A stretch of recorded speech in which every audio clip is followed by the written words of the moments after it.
welcome to Writers Blockbusters, the show where we treat the final edit of the movie like the script. I'm one of the hosts, Bob Rose, at Thundergrunt Bob, on all the social media that you probably shouldn't be using anymore. Right now, Chevy Cornelius Chase is going to introduce himself. Yes, Cornelius Chase. That was his original name, apparently. And then Bob and I were talking, like, if your name's Cornelius, if anybody out there's name is Cornelius listening to this, what's your nickname? Is it Corny? Is it Nelly? Is it Elias? Yeah. I don't know. What is it? Coco? I don't know. Whatever. Ornal. All right. Yeah. Maybe. So anyway, I am not Cornelius. I am Jamie Nash. I am a screenwriter. I am the writer of a couple Save the Cat books, Save the Cat Writes for TV and the Save the Cat Beat Sheet Workbook. And you can find me somewhere on the web, or you can find me at my website, jamienash.net. You can go there. I'll throw that one in. Okay. And Jimmy, who doesn't have an alternate ego. Jimmy Aykroyd? Is that who I am in the recipe? I don't know. I do love UFOs. So oh yeah, that's good. Okay. I am Jimmy George. I'm a screenwriter and script consultant. I'll go ahead and plug something other than our social media too. You can find me at scriptbutcher.com. Awesome. And today we're going to talk about the 2024 movie Saturday Night. Not the Billy Crystal movie, Mr. Saturday Night. I tried to get him to do it. They said no. But yeah, we're going to talk about Saturday Night. Before we get into our discussion topics, we're going to go around and say our thoughts about the movie. And let's start with Jimmy. Okay. This is usually the part where we quote unquote say what this movie means to us. First of all, I love the movie. I think it's awesome. I was kind of I had, no expectations, and it was awesome. A lot of the stuff that I love, and I've heard Bob and Jamie say they love, have to do with execution and less writing. Love the performances, love the casting, love the music, so much about it. And but as far as like what it means to me, so I'm not a huge SNL fan, but I do love, the occasional Saturday Night Live skit, makes me laugh, and I can quote endless skits from the show. So it's not like I just don't like it. I just am not like an avid watcher of it. But I have a couple interesting ties to this, which is when I first started in the 90s screenwriting, this was in the early days even of the internet still. And there weren't many people out there who were script consultants. And I didn't go to film school. And I was trying to figure out, and there wasn't the situation now where all you have to do is go to Reddit and you can talk to like hundreds of screenwriters, and you can go, it used to be great on Twitter. That's sort of ended now, the great screenwriting community where you could have peer reading and just like a sense of community. And there wasn't really much of that in the 90s for people who weren't living in LA. And so once you wrote a script, if you didn't have any sort of incestuous connection to Hollywood and you were living far away, it was really difficult to figure out what to do next. And so the first thing I did was look up how can I get notes on this? And so at the time, there were only like a dozen or so people who were script consultants who had websites. And one of them was a guy named Craig Kellum. And he had, when I went on his website, IMDb might not have even been around yet. Or if it was around, it wasn't a tool that I knew you could use. What year? This is 90. This is 99. So IMDb 99. It was around. It showed up. I know. I was using it about 97, 98. But it was okay. I thought I was like super in the know when I was using it.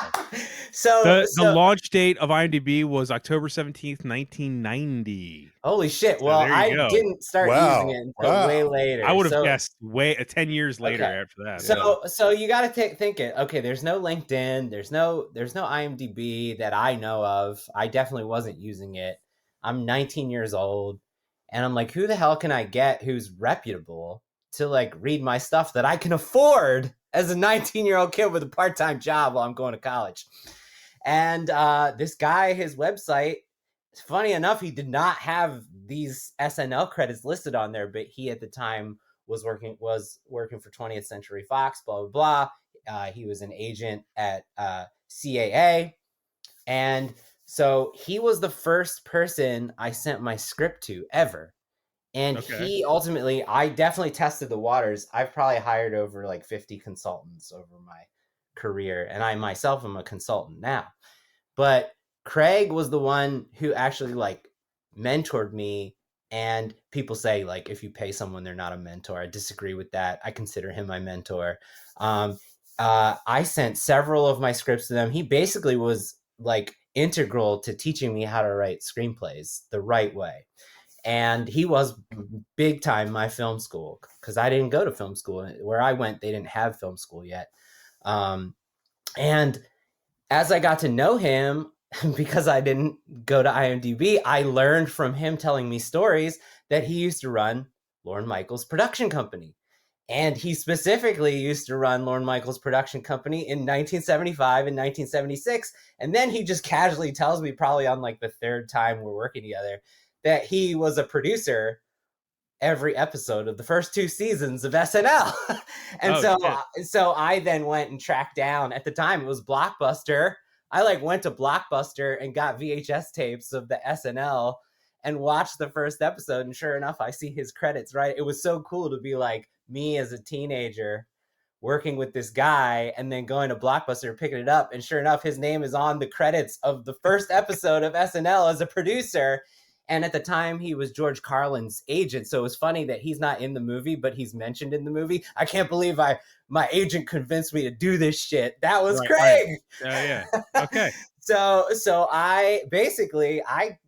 in a weird way, if it weren't for Craig, who was a producer on this first episode of SNL and casually mentioned without name in the movie, there would be no Writers Blockbusters. Right. So, and he still is a consultant now. And he and his daughter are consultants. And they have a site called hollywoodscript.com. So I'm plugging somebody else's consultancy right now. hollywoodscript.com. It's still around, and he has a book. It's called Get It on the Page, Top Script Consultants Show You How. And it is written by Craig and his daughter, Judy. And I've worked with them both. They're both awesome. And yeah, so that's my big, what does this movie mean to me? Let me give you one more thing. I'm sorry. I got the mic now. Fuck it. It's fun to not just read a list that we're about to do. This is not a book report. Okay. I want to say occasionally there's movies that come around. We Are the World. Is that the Netflix movie with making of the We Are the World? Yep. If you haven't seen that, I almost pitched it to Bob and Jamie. I love that. To do on the show as it's a documentary. Yeah. Okay. We Are the World strikes similar emotional strengths for me. This movie, like We Are the World, captures the process of creating in a way that is so like authentic and tangible. Like I was triggered so much in positive and negative ways watching this. I have produced 7 feature films, micro budget feature films, and the biggest one, Call Girl of Cthulhu, we had over 200 cast and crew, and every single day on set there was minimum 20 to 30 people, sometimes 40 to 50 people, and I'm in charge, and everyone's coming to me. What'd you say? I was there. I could vouch. You were there. Yeah, Poor Bob had to listen to me vent after I brought the footage. It's the only time I've ever seen Jimmy get literally angry. It's the only time was on that set. By the way, Jimmy getting angry is rare sight, but I saw it. By the way, I showed up one day there, and it was like 4 people in a motel room. So I don't know what That's Jimmy's talking about. Motel See, Jamie, Week. you didn't get the good days. You didn't get over Okay. there the good days. You know? This is a I totally was there different one day. podcast. Motel Week was like simultaneously my least stressful and most stressful week because I was off doing tons of other jobs while we were contained in I was this gonna nice say, little motel room for I a wasn't week. sure if you were at the motel when I showed up. I but was at the motel in the morning and in the Okay. evening, and during the middle of the day while they were shooting, I was doing other things. Okay. You know, bringing a check to this person, picking up props from that person, picking up the costume from this person, going to the catering person and dropping off the catering trays, blah, blah, blah. Anyway, there were so many moments in this movie where I was like, holy shit, I have lived this. And it's beautiful and it's stressful and it's all sorts of swirling emotions. And oddly enough, I felt both like Lorne Michaels and Dick Ebersol. Dick Ebersol's the one in the checkered jacket. Yep. Like, you have to be putting out fires left and right every second. And oftentimes you can't communicate that to other people because if you did, it would slow them down and it would derail them. And so there's so many times where you're bearing so much weight and emotional stress for other people so that they don't have to feel it in the moment so that they can do what makes them them. Boy, did I feel that watching this movie. Belushi aspect of it, right? Yes, I mean, I've worked Right. with them and those types of people, and they're brilliant, but you have to like manage their personalities in a respectful way. That's the hardest part. The hardest part is being respectful and genuine, and meeting them where they are. But then you multiply that times like 30 different people with completely different personalities and skill sets, and boy, when he's standing at that board and he just knocks down all the cards. I have fucking done that with my production Bible. Like, I'm sitting there, I'm like, fuck this, like throwing that production Bible like by myself across the room. Absolutely. So it hit me in a way I wasn't anticipating because it's captured making something and herding creative cats so authentically, like herding creative cats respectfully and That you have faith in. enthusiastically. Yes, you have to. That's You what I have mean. faith in them. Enthusiastically and encouraging them while you're trying to put out the fires that they don't even know about. You know, somebody who's crucial to the set, their mom died, and they can't be there, and you don't have a replacement, so you have to find somebody else on the set who has the same skill set as them. And knowing that they're not going to do as a good job, but you also care that your friend's mom just died. And you're trying to navigate that. It's just like this movie captures all of that so well. So yeah, that's I didn't want to leave that without saying. Yeah, no, I got that same vibe because the other thing is the variation of things you have to deal with because some of them are very personal. Like some of them are literally like his wife, you know, or something, and that does happen on sets in some ways. And then other things are like, we need more mics. How do we get more mics? The bricks aren't laid. You know, how do we rush that process? So there's all these different, and then people not signing contracts. Like contracts just triggers me when I think about sets. Because contract, if you're in certain shoes, your life is like mired in. Did we get that person to sign the contract yet? You know, where's their release form? Where's the release form? God, the release. They got to work for hire agreement.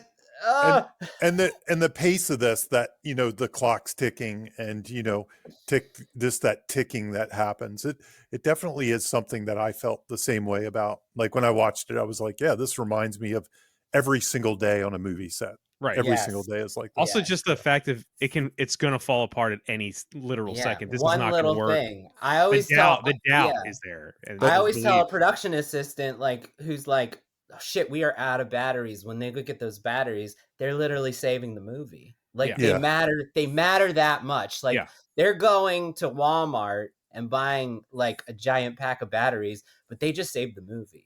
So it's like, it's good. Jamie, was that basically what you wanted to say? The only thing, you know, for me, Saturday Night Live, I grew up, you know, at a time when Saturday Night Live was huge. It was almost like neck and neck for a while with me, with like Star Wars and Saturday Night Live was everything for me.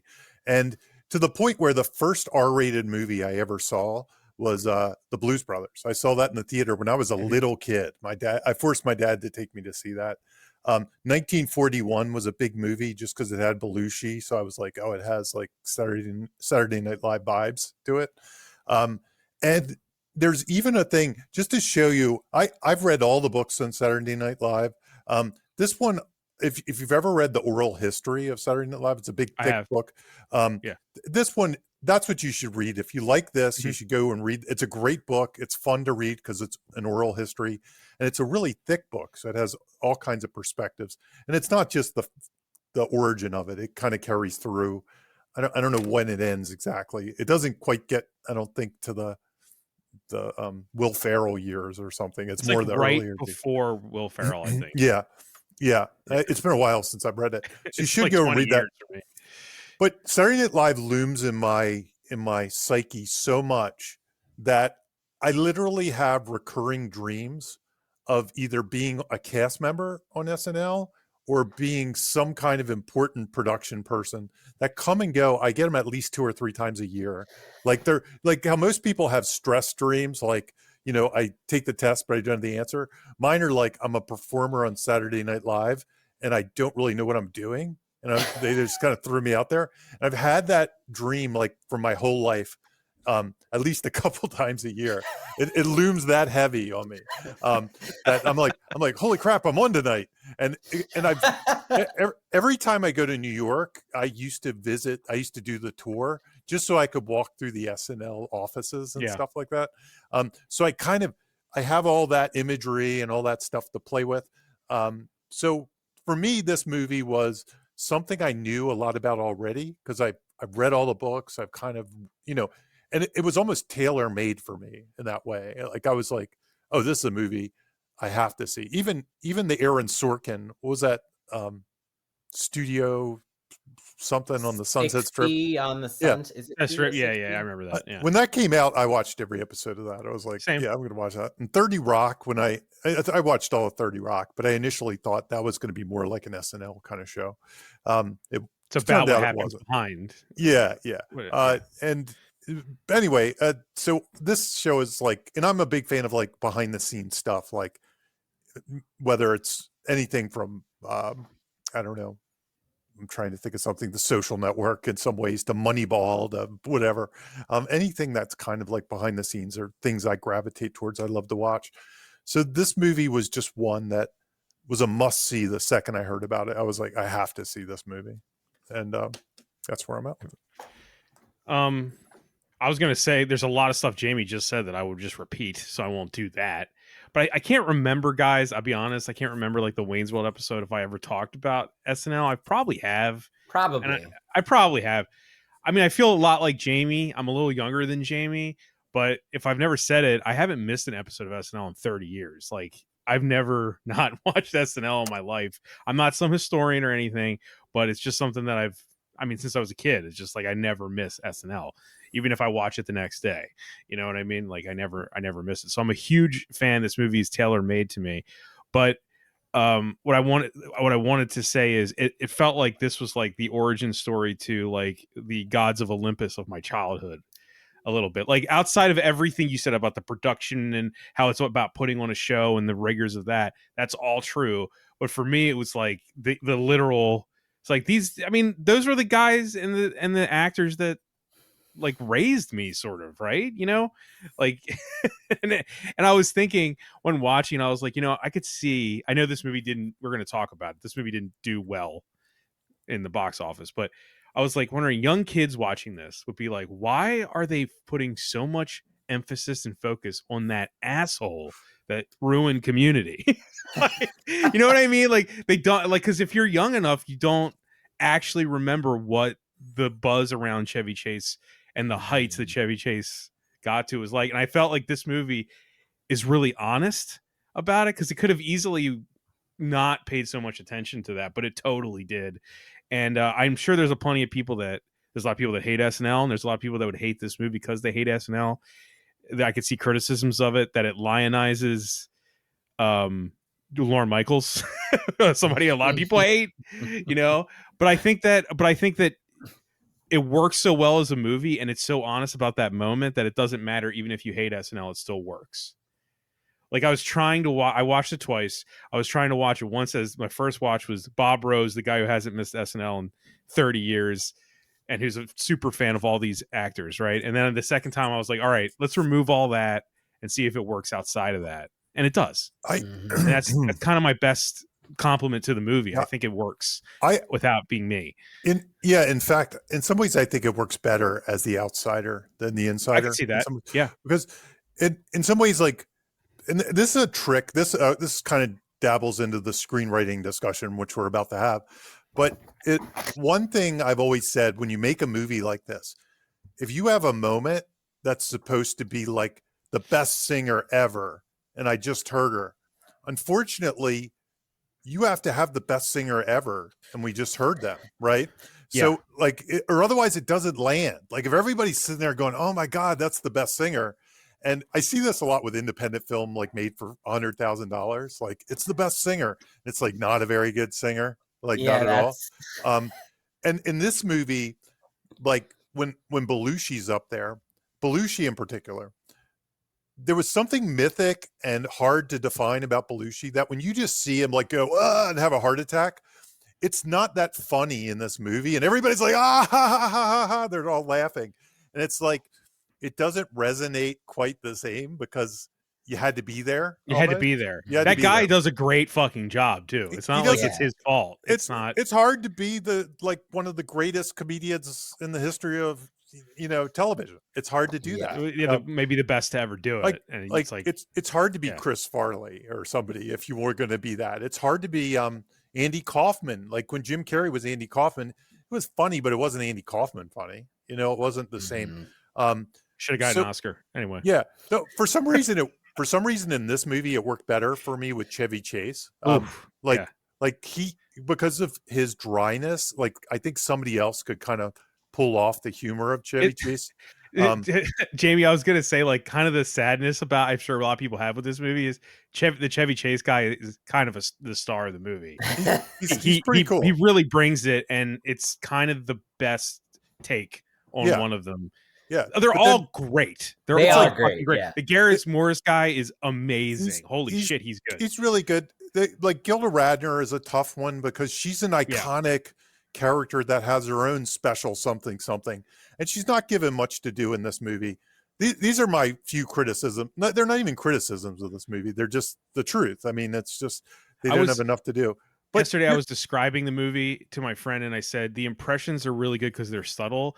They're kind of like Daryl Hammond impressions versus they're not Dana Carvey impressions, to use SNL as a template. I agree. They're not over the top. That was my favorite thing about the movie is they seem to get. I got who they were, but they weren't trying to do too much. But the one thing I will say about it, and again, this is kind of lends to our screenwriting discussion, which we'll talk about, is after watching it twice, because Lorne Michaels, mostly what I know about Lorne Michaels comes from cast members who treat him as a god and a legend. I'm not sure if this character is Lorne Michaels, like the real Lorne Michaels. And I've read a book about Lorne Michaels, and I'm like, I've never pictured him this way. I didn't think about that while watching the movie. It was more after I sat back and said, is that really Lorne Michaels? Or is this like Jason Reitman? You know what I mean? Did Jason Reitman write himself as the character? Well, which happened, right? It's a good time to bring up the thing that I said to you guys, right? Like Jason Reitman on Neil Brennan's podcast said, this is not an exercise in accuracy. It's an exercise in me making a movie about a moment. Yeah. And telling the story I want to tell, which is him basically saying, no, that isn't Lorne Michaels. That's Jason Reitman's Lorne Michaels. Yeah. Right? That's the one question I'd like to ask old cast members is, hey, you watched the movie. What do you think of the portrayal of Lorne Michaels? Was he this guy or was he somebody very different? And I'd like to hear what they say. Maybe they'll say he is that guy, but it's honestly from the books I've read and stuff, I would not have pictured this particular character. Do you mean you don't believe he believed in it this hard? It's not so much that. This is a very everyman kind of character. It is, yeah. Who seems to have like a lot of doubts and stuff like that on his sleeve. And I think Lorne Michaels was a little bit more of a sure of himself kind of, I don't know. I'm not really sure, but it's just hard for me to, We can't know. because I know how they talk about Lorne Michaels, and he is not anybody even close to this guy. Even in the beginning, he is not close to this guy. And I'd be curious what they say about it. Again, not a criticism of the movie at all, because I don't know who Lorne Michaels is. I can't say. Right. I'm not saying it's a bad portrayal. I'm just really curious now when I watch this movie. Is this Lorne Michaels? Here's my what he was guess. like? Yeah. Jason Reitman told Lorne Michaels he's making this movie, and Lorne Michaels is like, that's fine. Just don't make me Dr. Evil. Right. Like he's probably just like he just doesn't just take the Dr. Evil out of everything, please. Because that's Lorne Michaels that we all know is Dr. Evil. Right? I mean, if every SNL person does the impression of Lorne Michaels, and they all do it like Dr. Evil. Yeah. And this character has none of that in him at all. No. I appreciated that. I was expecting that voice impression, and he didn't do it. It's very subtle. It's there every now and then, but it's not there. Right. So, but that's anyway, I was expecting a Dr. Evil. Yeah, I'm just wondering. That's my big question mark after watching it twice. Is like, who is Lorne Michaels? Is he this guy? Is he Dr. Evil? Is there somebody else in the middle? I'm not sure. One of the other big movies this year in the indie space was The People's Joker. I don't know if you guys saw The People's Joker. Did not see it, yeah. Really great. I recommend anyone go see it. Written and directed by Vera Drew. It's super critical of Lorne Michaels having a stranglehold on comedy. I'll leave it there. I don't want to spoil anything, but it's watching this movie. It's like both of them are responding to each other, because one is creating this character that truly believes in the power of art and these artists that he's trying to hold up and create it. And then the other one is absolutely critical after 50 years of Lorne Michael having a stranglehold on everything, So it's an interesting 1-2 punch in the same year. If for anyone listening, if they want to check both out. But sorry, Jamie, I didn't interrupt you, did I? No, that's it. Yeah. I think that's everything everybody wanted to say. Yes. We're definitely going to do more SNL stuff, so we can talk about SNL more later. But let's go to who wrote this shit. Yeah, and by the way, we did mention the box office. It made 10 million worldwide, 9 million here. I don't know I didn't look up the budget. I think 25 million was the budget. That would be amazing in today's economy, because honestly, that would be cheap. Because how this is a little bit of an aside. Do you know how much Back in Action with Jamie Foxx and Cameron Diaz budget was? No. 75 million. Okay, Jimmy, any ideas? Do you even know what this movie is? I haven't seen it. Yeah, I know what it is. Yeah, not Looney Tunes Back in Action, the superior film. So I read that movie cost $200 million. Holy shit! Well, how much was just the salaries of the two leads? I mean, so what's the actual budget? Yeah, it's a good question, but I doubt if it was that much. I mean, I can't imagine it was 100 million or anything. Maybe it was 20 million. I bet you it was 20 million. I bet you they between them at least. Cameron Diaz came out of retirement for it, which is another crazy thing. But anyway, we're going to do that one in the future. No, we are. No, we're not. I don't even want to Bob watch it. Bob put down the gauntlet. I don't want to watch it, man. I watched it. I looked it up. Saturday Night had a budget of 25 to 30 million, and it made 9.8 million in box office. So you could have made 10 of these for back in action for one. In action. Wouldn't you guys love to see every cast? Like, I would love to see the Chris Farley, Adam Sandler era cast night, or the Will Ferrell era, or even I'd even watch one from now, just to be awesome. Yeah, that's so yeah. Anyway, I'm sorry to interrupt with that, but who wrote it? Is it? How do you pronounce his name? Is it Gil Keenan? Gil Keenan. That's what I would have figured. Like Jason Reitman, Thompson, Gil Keenan. And we kind of all know Jason Reitman. We've done a Jason Reitman. Yeah, Gil Keenan wrote Afterlife, so we've already done one script from this team.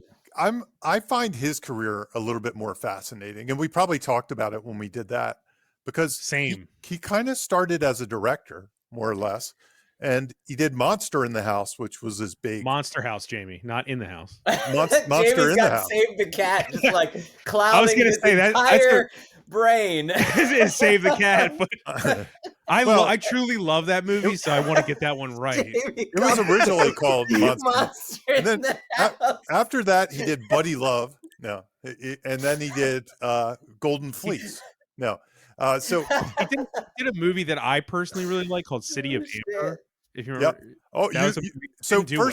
first of all, that's one that boggles my mind because it's a Bill Murray's in it, right? Yeah, Bill Murray's in it, right? He's the villain in it, which maybe is the connective tissue and all this stuff with him. Bill Murray wasn't in Monster in the House, but no. So he was the monster in the house in a movie called What About Bob? If you want to watch it, Which we so- got to do at some point. Yeah. yes. Yes. So he did Poltergeist. Sorry, A remake, right? he did Scream the TV series. Mm. A Boy Called Christmas, which I think I might have. I almost just watched it this year. Yeah. I'm pleasantly surprised with it. It's a Netflix movie though. And then Totally a Netflix. he directed the recent Ghostbusters Frozen Empire. Writer wise, he's worked with Jason Reitman on a couple things, but he did Ghostbusters Afterlife. He did A Boy Called Christmas. He did Ghostbusters Frozen Empire, and he did Saturday Night. So Ghostbusters Afterlife was his first screenplay credit, which is interesting. He started out kind of as a director with Monster in the House, Monster House, City of Ember, and Poltergeist, and then he's kind of switched over to be more, a screenwriter. I guess Jason Reitman kind of pulled him into that side of things. Sure. And he's done 3 Jason Reitman kind of joints. I mean, one of which he directed. So anyway, I find his career interesting. It's a fun kind of developing career that this He definitely guy has a devotion to like genre that he's going toward here. If you look at his credits, which I like.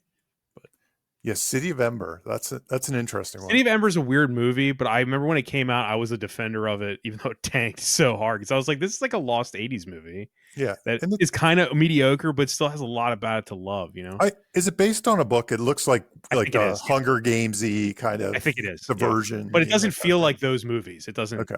It doesn't feel like a YA novel turned into a movie. It just feels like a cool, weird little sci-fi thing. It's funny because it's one of those. My son likes to watch trailers on YouTube, and it's one of the ones he found and kept playing. And I'm like, "What is this? Bill Murray's the villain?" Yeah, right. I'm like, "What is?" I missed it somehow. I never even saw it. Yeah, It flopped pretty hard. It flopped pretty hard.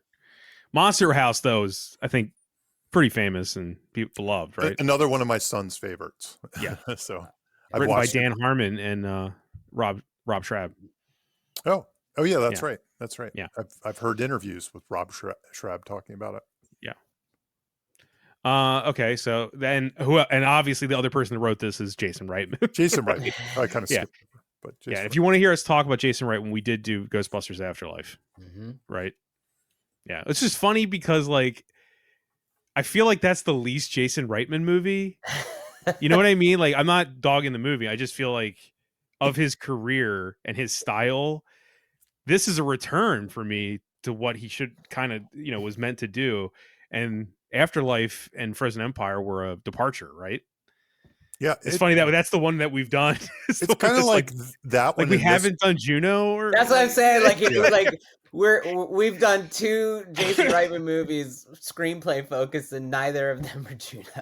Right. My 2 would be my favorites are Up in the Air and Young Adult, and we haven't even touched stuff like that. Yeah. These are kind of his love letters to his dad. Right. These are his love letters to what he grew up with. Right. So there is a bias too, Jamie, and I think that bias might figure into who Lorne Michaels was. Yeah, I agree. I think that's possible, at least, if anything. Okay, we want to talk about fact or fiction? We kind of touched on it a teeny bit. Yeah, I just wanted to go over some of the high level things because while I was watching this, again, if you've read the oral history, which I wish I could remember who wrote it. I guess I could look it up. But if you've read the oral history, you'll see a lot of the stories in here happened. They just didn't happen the night of. They happened weeks before, sometimes weeks after. So almost all the stories here happened in some way. There's some truth to them, but this night really didn't happen the way it happened. It really wasn't quite like this. It was chaos, but chaos for all the kind of known reasons, not because all of these things happened in one night. And I just wanted to go over some of them that either I could remember or I quickly looked up. So here are some, and if either of you two know of any other ones, feel free to chime in. So they were the idea of pulling the plug on the show. It sort of happened like that, but what happened was, and this is detailed in that book heavily. The book you're talking about is Live from New York. Yes, that's the one. Yeah, it was written by Tom Shales and James Andrew Miller. Okay. Just to let anyone look it up if they want it. Written by it really is oral history. So yeah, it says the complete uncensored history of Saturday Night Live as told by its stars, writers, and guests. It's a huge book, but it's a quick read because it's all interviews essentially, and it's kind of a intermingling of interviews, like in the best oral histories. So the what happened on the night of was the rehearsal went really bad. I think it went long. Things weren't working. The bricks weren't laid. That's a true thing. It's like the sets weren't ready. The things, and they were, it didn't look like they were going to be able to pull off a show. So it looked really scary. But the main reason the network wanted to pull the plug was they were worried about George Carlin. They were worried he was just going to kind of go off the rails and say something horrible. And I think he had total disrespect for them. And he was like kind of threatening to go off the rails the whole time.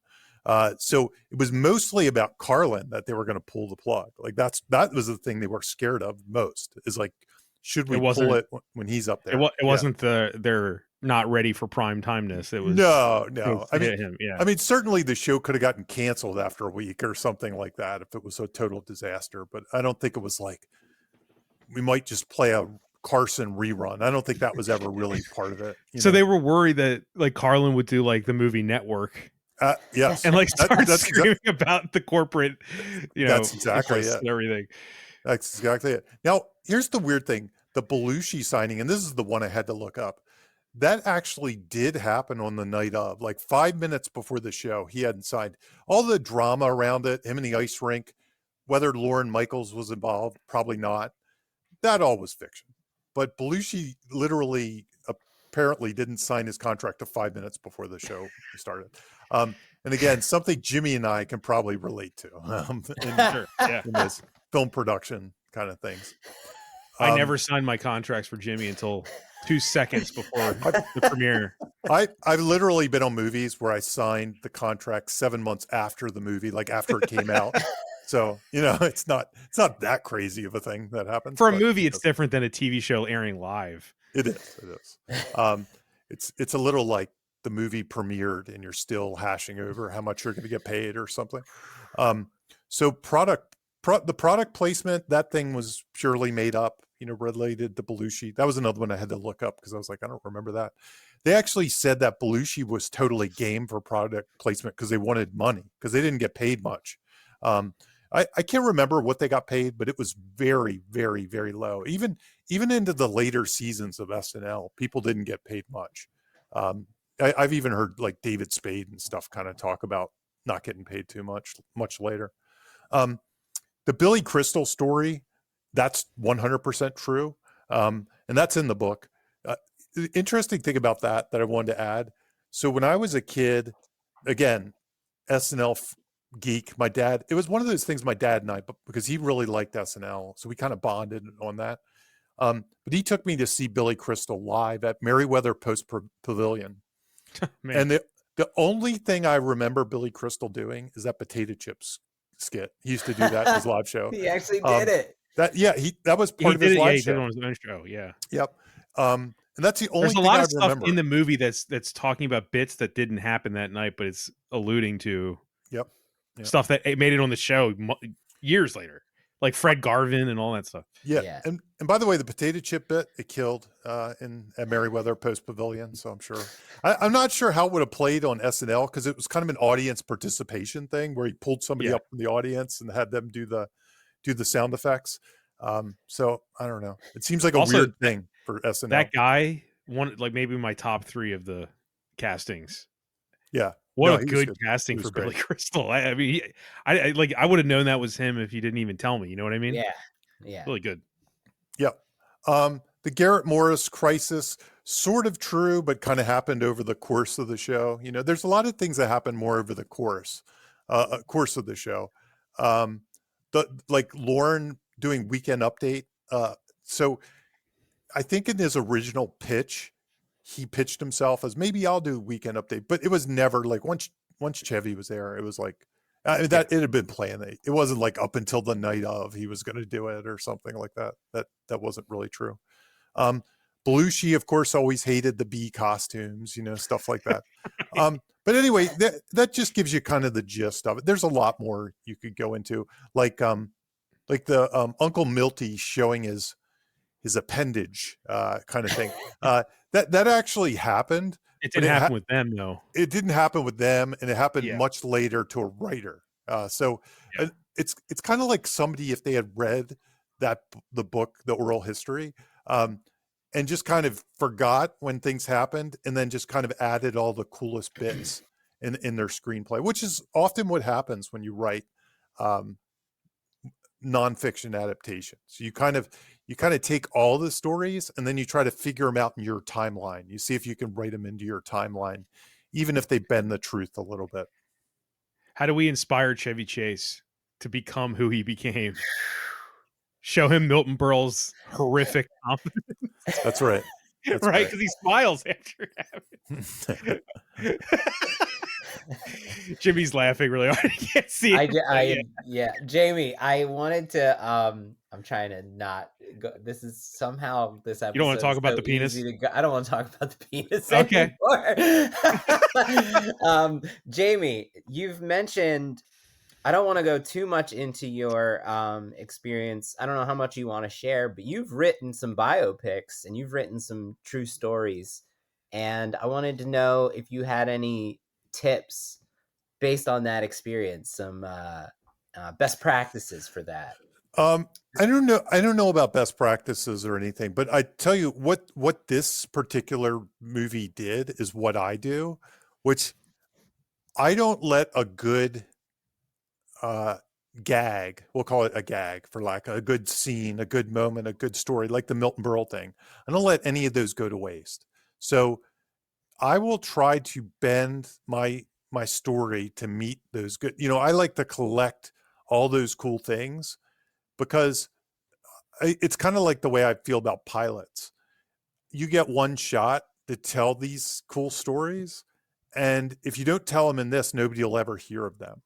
Or they could read the book, obviously, and stuff like that and hear about them, but at least from a movie perspective. So I'm somebody that does like to collect these things and, you know, push them into those. That's the one big tip I have. Like, first thing, when you do your research, just collect all the good things. And if you're like, that's good, you know, you should probably try to find a way to fit it in. You know, that's an important thing. The biggest thing with these stories and is finding the narrative framing, because a lot of them are just day-to-day life or something like that. So in this case, the narrative framing was the real time hour and a half before the show. That's a great narrative framing. And if you can find the trial or something like that, or the battle or something, and maybe even whether or not Lincoln is a good example. It's, you know, Lincoln did the narrative framing of a particular law trying to be passed or amendment trying to be passed. This movie made me think of the Apple movie with what's his name? The Steve Jobs movie. Absolutely. If anybody's seen that, the good one, not the Ashton Kutcher one. And that one was 4 opening, software or openings, launches. software things, right? Software launches. And it just said, we're going to do 4 software launches and just kind of jump in the middle in real time and tell his complete story that way. Like, now he's having kids, now he has an older daughter, whatever it was, you know, or it's like, and that's the key, is finding that narrative framing is usually the hardest part. And then after that, it's kind of adapting all those cool bits you collected to the narrative framing. Anyway, that's the most fun of it. but also the most important parts, like when you pitch it. Do you guys consider, is this considered a biopic? Is that, I think so. do you think I so? would call it a biopic, even though it's not really a It's Lorne not Michaels really. biopic. It's like an ensemble, Yeah. like It's not the life story of someone, which I think usually is considered a yeah, biopic, right? Yeah. But I guess it is a biopic. And It's it a could work 90 minutes of a biopic of all of it's these the people's SNL lives. biopic or Yes, something. yes. Yeah. It's there are a lot of like blacklist scripts being, like this. When I say blacklist, the list of best scripts at the end of the year, not the website where you can upload things and get rated. But Important distinction. Yeah, yes. right. So there Yeah. for a while the blacklist was made up of scripts just like this, like that were like, Mhm. because they were interesting reads, because you could read them and be like, it was like reading a biography, but you could do it in 45 minutes or something like that. So you were like, oh, I learned everything I need to know about SNL from just this quick script read. And most of them get a little bit more meta. They get a little bit more funky in some ways, but they all kind of have some device, like it's the night of the thing, and it's going to happen in an hour and a half. Here's the story. They all have some kind of gimmick. I remember famously there was one like the Michael Jackson story as told from the eyes of Bubbles the chimp was the and that one was like that. it was like number one on the blacklist. Yeah. And there's a lot like that. There's one Stephen King, The Making of Maximum Overdrive, and he's completely coked out the whole time. So it's like cocaine Stephen King makes a movie. But yeah, anyway, there's a bunch of these that are kind of popular. It kind of feels like this movie. I can't believe this movie came out now. It feels like 20 years ago would have been.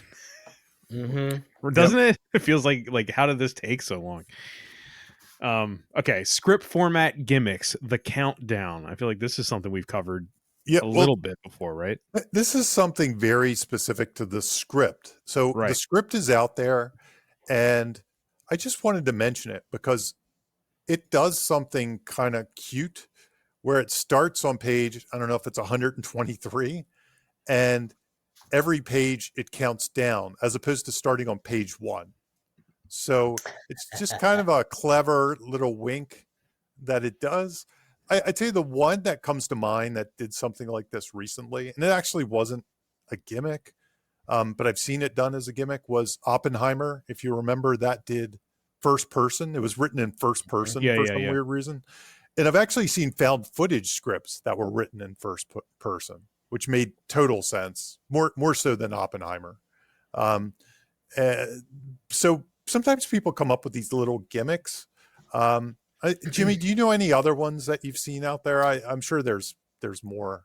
Off the top of my head, I can't think of any, but yes. I could think of times people used images, lots of images in their scripts. Yeah, we've talked about A Quiet Place and how it's filled with Place. a Monopoly board, and yeah. Brian Duffield is known for doing these weird tricks, like with fonts and words, and I've read scripts without punctuation on purpose to keep it feeling like it's moving. It's one long sentence. Yeah. Didn't Shane Black used to talk to the reader? Well, a lot of people do that now. A lot of people do that now. Yeah, Okay. yeah. That's almost like the gimmick that became the standard. It was an evolution. I was going to say, did he start that? Some people call them Rileys. Some people call them editorials. That has evolved into being a normal part of the screenwriting voice. William Goldman kind of did it even before Shane Black, and I'm sure there were other people that did it even. Yeah, I mean, Walter Hill kind of reads like Walter that Hill. No, Walter Hill is. I mean, probably a direct influence on Shane Black in some ways. Yep. But there are other versions of this. I don't know that I really had anything to say about them. I think if it fits. I think if it fits, it's cool. It's something you should do if you're not Jason Reitman. Yeah, I don't have a problem with it as long as it makes sense and it's kind of cool, And I want Jamie, you know what I want to do? I want to read the first page because James Mangold did this on the first page of Logan too. He had sort of a note to reader, which I Okay. think is really cool. And I Yep. think if it fits, like you said, Jamie, this is on the title page. Okay. So on the title page, it says SNL 1975. So I guess that was the original title. That's right. Like Bob, maybe they were thinking they could do SNL eras, right? I wasn't the only one that called for that. A lot of people were like, Wow. we'd love to see this for every era. So the title on the page is Yeah. SNL 1975, written Yeah. by Gil Keenan and Jason. Not a Reitman. good title. So this is what it says, Jamie. The note to the reader. It says the following movie takes place in real time between 10 p.m. It's a very unconventional title page in this way. The following movie takes place in real time between 10 p.m. and 11:30 p.m. on October 11th, 1975. The audience is a fly on the wall for this straight shot roller coaster, all leading to the very first declaration by Chevy Chase live from New York. It's Saturday night. We will film as an ensemble inside a living, breathing, fully recreated Studio 8H, which they did at Rockefeller Center. The tone is hyper real and should be brought to life with wild-hearted abandon for the cast and crew that changed television forever. Bam. And then page 1 says 123. I mean, those two things are a very cool way that feel fitting to start this story. So, You know, I'd say the only way it portrays the hyper real thing is Jim Henson and Andy Kaufman having the same actor. Yeah. that's play fucking. both.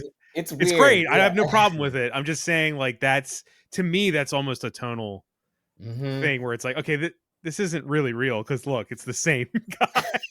You know, you wouldn't do that. Yeah, that was a choice for sure. Yeah. It's because Benny Safdie was supposed to be Right. Andy Kaufman. He had to pull out. Ah. So they say Nicholas Braun did both. So they did the SNL thing. Well, who's gonna do it? Yeah, like who's gonna do it? What if I play both? And it kind of awesome to have those characters be the same guy. You know, I didn't know that. The Wow. funny thing about the thing Jimmy just read is for the first two sentences, if you read it like Kiefer Sutherland, it's like word for word 24. Yeah, it's true. The following takes place between on October. Yeah, that's true. It was the exact same thing.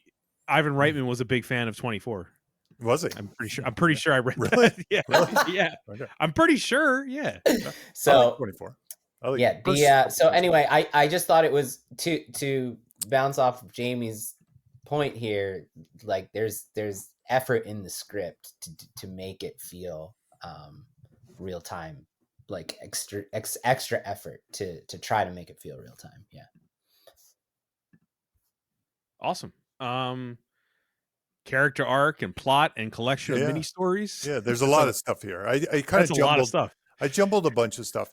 The first thing I wanted to talk about, and this kind of goes back to my Lorne Michaels thing, is character arc.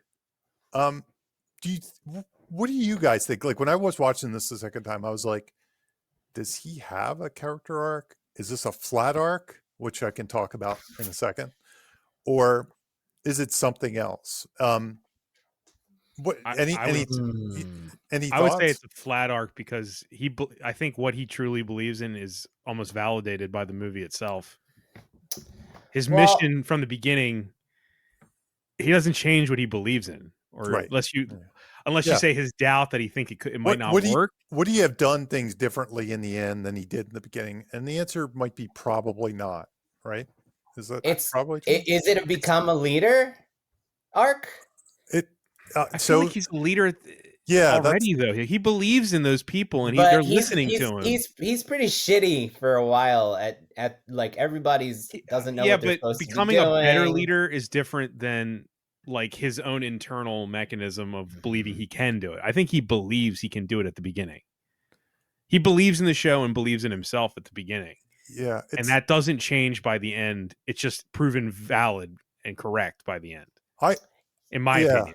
It's definitely tricky. And I hear what Jimmy's saying, because there's almost like I was trying to channel it into some kind of like him versus the chaos. So yeah, dude, the chaos. So I have it's later, but like the thing about the untrustworthy allies topic that's coming later almost speaks to what you just said, which is like these things are seen as obstacles when really they're the recipe. Yeah. Um, Yeah. and so what is that? Figuring that out, coming to understanding of that. That's more like what Bob's talks about when a I character learns more. That's that's not not a an arc. change of person. You're right. Yeah, I yeah, can learn how to be a race car driver. That doesn't mean I'm a different person when I learn how to do it.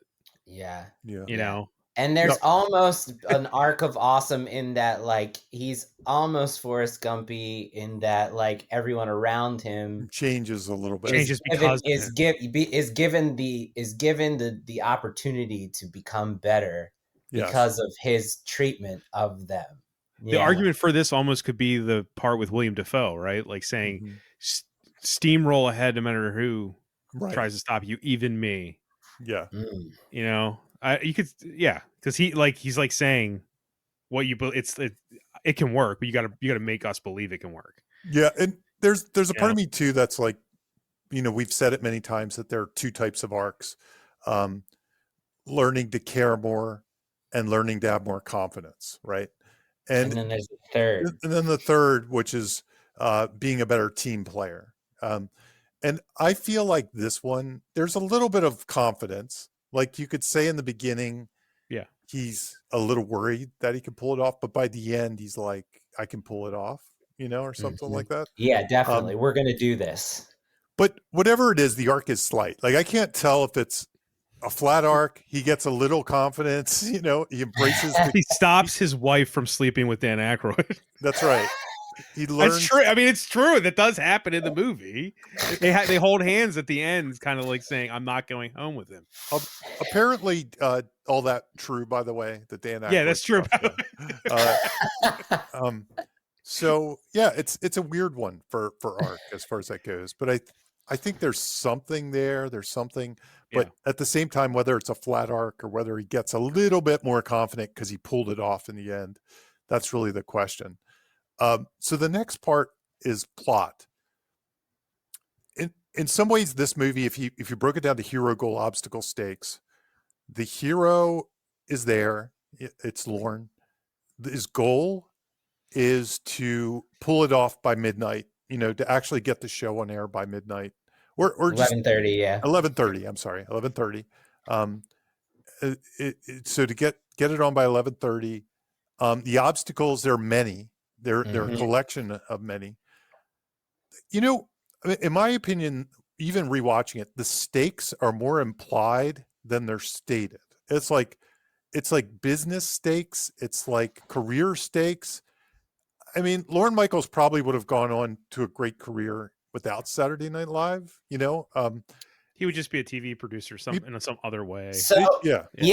You know what? It is making me think a lot about the emphasis on the Christian censor. Felt like it was like there was a version of the story that originally was like leaning heavier into the societal ill of censorship. And it feels like freedom of speech. It feels like that got like pulled back a little, but like I kept feeling like, oh shit, it feels like at some point like she was a bigger villain. And go ahead. Yeah, but no, it was about I'm the interrupting. stakes. I was speaking I to agree. the stakes. Yeah, I agree too. I agree too. What I was getting to was the stakes. I feel like are the entire cast's abilities not being able to shine, and like therefore that's what the movie is like. The stakes of the movie are everyone's talent not being there's a splash of meta stakes too in it. I know that you can watch this movie without being a fan or know anything, but like there is that meta-ness of like, if this doesn't work, we don't get 50 years of a show that is become an institution. You know what I mean? They're not saying, but we feel, the three of us at least feel it. That stake happening. Like that's kind of what I meant by we almost bring the stakes with us. Right. Because like, it's not it couldn't have been as important to them as it is to us when we're watching it. Yeah, right? Especially for the main characters. I know like Billy Crystal's the only one that really feels like he really cares. You know what I mean? Like in some ways, like totally. like if Belushi doesn't even want to sign his contract. Chevy Chase is too cocky to, if it gets canceled, he's like, that stupid show, or something. And he's already got an out because the He's Tonight already Show gotten basically out. offered him. So yeah, it's a weird thing. Now, speaking to Jimmy's point, there is just from reading interviews and stuff like that, like the whole emphasis on, we don't understand what the show is. In some ways you could just say, if I was Lorne Michaels, I'm like, look, dude, it's Carol Burnett, but cooler, or whatever. It kind of did know. I mean, they used to make variety shows back then. Now they don't. I was a little confused watching it. I was like, wait. Now they don't. So if anything, he could have just lied to them and said, or maybe they hate variety shows back then, and they were like, we don't want to make another variety show. Is that what this is? They cut to the rumpus room thing, and that's you know what that is, but you don't understand what we're doing. Like it's Milton Berle dancing with women on stage. Exactly. And I think the history, like if you hear the history now of what was different about it, was he always wanted to make, and they say this in the movie, but not really an answer to that question. They wanted to bring a new type of comedy made by young people. I think he says in there, the people that grew up on television or making television. The Children's Television Workshop. They wanted, that's the revolution. It's so, but to the Suits, it's just, it's easy to just say, it's a live variety show. I mean, you know what they are. There's talk about, you talked about the through line of the censorship thing. There is a through line of the generational thing. At that time, Milton Berle's whole deal is saying to Chevy Chase, "Who are you? You're not even in the door yet." That's him saying it in the movie, kind of to a generation. Yeah, who are you? Like, because in the '70s, it was still people like Milton Berle that were allowed on television to have their own shows and to be the movie stars. Right? Like it's a generational. It's thing. A gatekeeper. Like Johnny. It's a gatekeeping thing. Johnny's there being. Johnny's doing it too. Yeah. Right. Yeah. Yeah. It's the young. This is the new young generation of performers and their chance. So without those stakes, and really, there's kind of a manufactured stakes that doesn't really happen to the midpoint when Willem Dafoe says, that's not the worst that could happen or whatever. And he's basically implying he can not show it at all and show a rerun of the Carson show. And that could be what happens at 11:30. He chooses to press the button or not, depending on what he sees. That's when, like, if you really did a log line, that's kind of where that you probably imply that was the stakes, like where the show might not go on at all, but it really doesn't come to the midpoint in the story. It's which is interesting. So in that kind of vacuum of stakes, in some ways, why does this story work? And this is what I wanted to talk about a little bit. Number one, the countdown is part of it, which Jimmy's going to talk about in a little bit. Right. The ticking clock and the tension of the ticking clock. But the other thing, and I see this a lot in biopics, is because it happens in real life, is what you really have to do is kind of create many stories, many little stories that kind of do have stakes and do have beginning, middles, and ends and things like that. And I think this show, and I just listed a few. So there's lots of little stories that have obstacles and conflict. So there's like Belushi versus the bee costume, or Belushi versus the contract, right? Right. And that's a story with conflict at the center that Lorne and his crew have to overcome. It's kind of a mini, Jimmy talks about mini goals a lot. In some ways, this is a movie of mini goals. Mm-hmm. It's a culmination of mini goals. Yeah, that comes up on mine. Yeah. Okay, that run concurrently, right? Yes. As opposed to, usually mini goals are like this, then this, but these are more like this and this and this and this, all mini goals all at the same time. You're stacking goals, which is true to producing a TV show, a movie, or whatever, right? That's kind of the way it is. So the executives versus the future of the show. So, the Willem Dafoe of it all. And even the gatekeepers, as we kind of talked about, like that's another mini story. There's little ones like Jim Henson versus the SNL writers, I mean, he's kind of didn't hold back at all too. I love that it didn't hold back. Yeah. Things like the technical stories, like the light grid, the bricks, or the microphones, the sound system, they're all things that have to, they're mini stories that they keep coming back to, and they have to solve. O'Donoghue versus the NBC censor is another story, right? Maybe the funniest part of the movie, probably. And notice the way I'm describing these, because this is what I work with clients. Verse. It's all verse. The verse is the thing. That's the magic to figuring these out, in my opinion, is if you can come up with a title, this verse, this, then you probably have the goods to create like mini stories or something like that. I do the same thing. When I do a scene beat sheet, I try to use the word verse for my conflict. I say, what's the conflict? This verse, this. And it just is a good way to force yourself down the conflict world, as opposed to just saying something like, I don't know, Chevy does the news. Like, what does that mean? You know what I mean? Like, that's not a verse. There's no conflict. And that's what a lot of people do when they write down their cards. They're just, Chevy does the news. Chevy does weekend update. But if you said something like Lauren's ability versus weekend update, or something like that, then suddenly you have conflict. It's a different thing.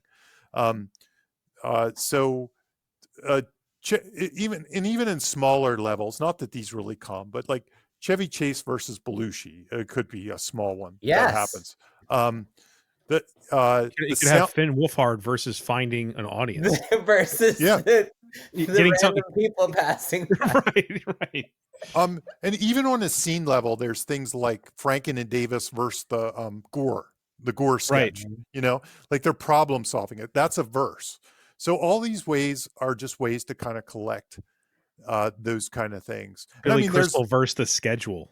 Billy Crystal versus the schedule. Garrett Morris versus the comedian culture, or something like that. That he doesn't really Jane Curtin versus relevancy. Absolutely. So there's all these. That's good. And then there's like, you could probably do one for Lorne and his wife. You could probably do. There's so many of these in here, and because Dan Aykroyd versus Womanizing. Yeah. I mean, kind of, right? Yeah. Yep. And there's so many. The women versus Dan Aykroyd, I guess, is the way. versus Dan Aykroyd, right? But there's so many of them in here, and that's why I think, despite not having the clean stakes at the end, or the clean hero goal obstacle stakes, it works and it keeps our attention, because each little piece is its own mini story and has all those things kind of clearly within them. So anyway, David, I think that's also like one of Reitman's strengths in most of his films. Right? I'd have to go back. I don't know about Ghostbusters Afterlife, but I don't mean Ghostbusters. I mean like his character pictures that he's known for. I feel like every character is pretty rich and has its City of Ember definitely. No, I'm just kidding. Well, no, I meant Reitman, not. I know. I'm just kidding. Yeah. Sure, fine. Jamie, you know what you made me think of? This is just like me going, ooh, getting an aha. It's sort of like we've talked about in the past, how like the boring note card is what you just described. Yep. This happens. Chevy Chase does the news.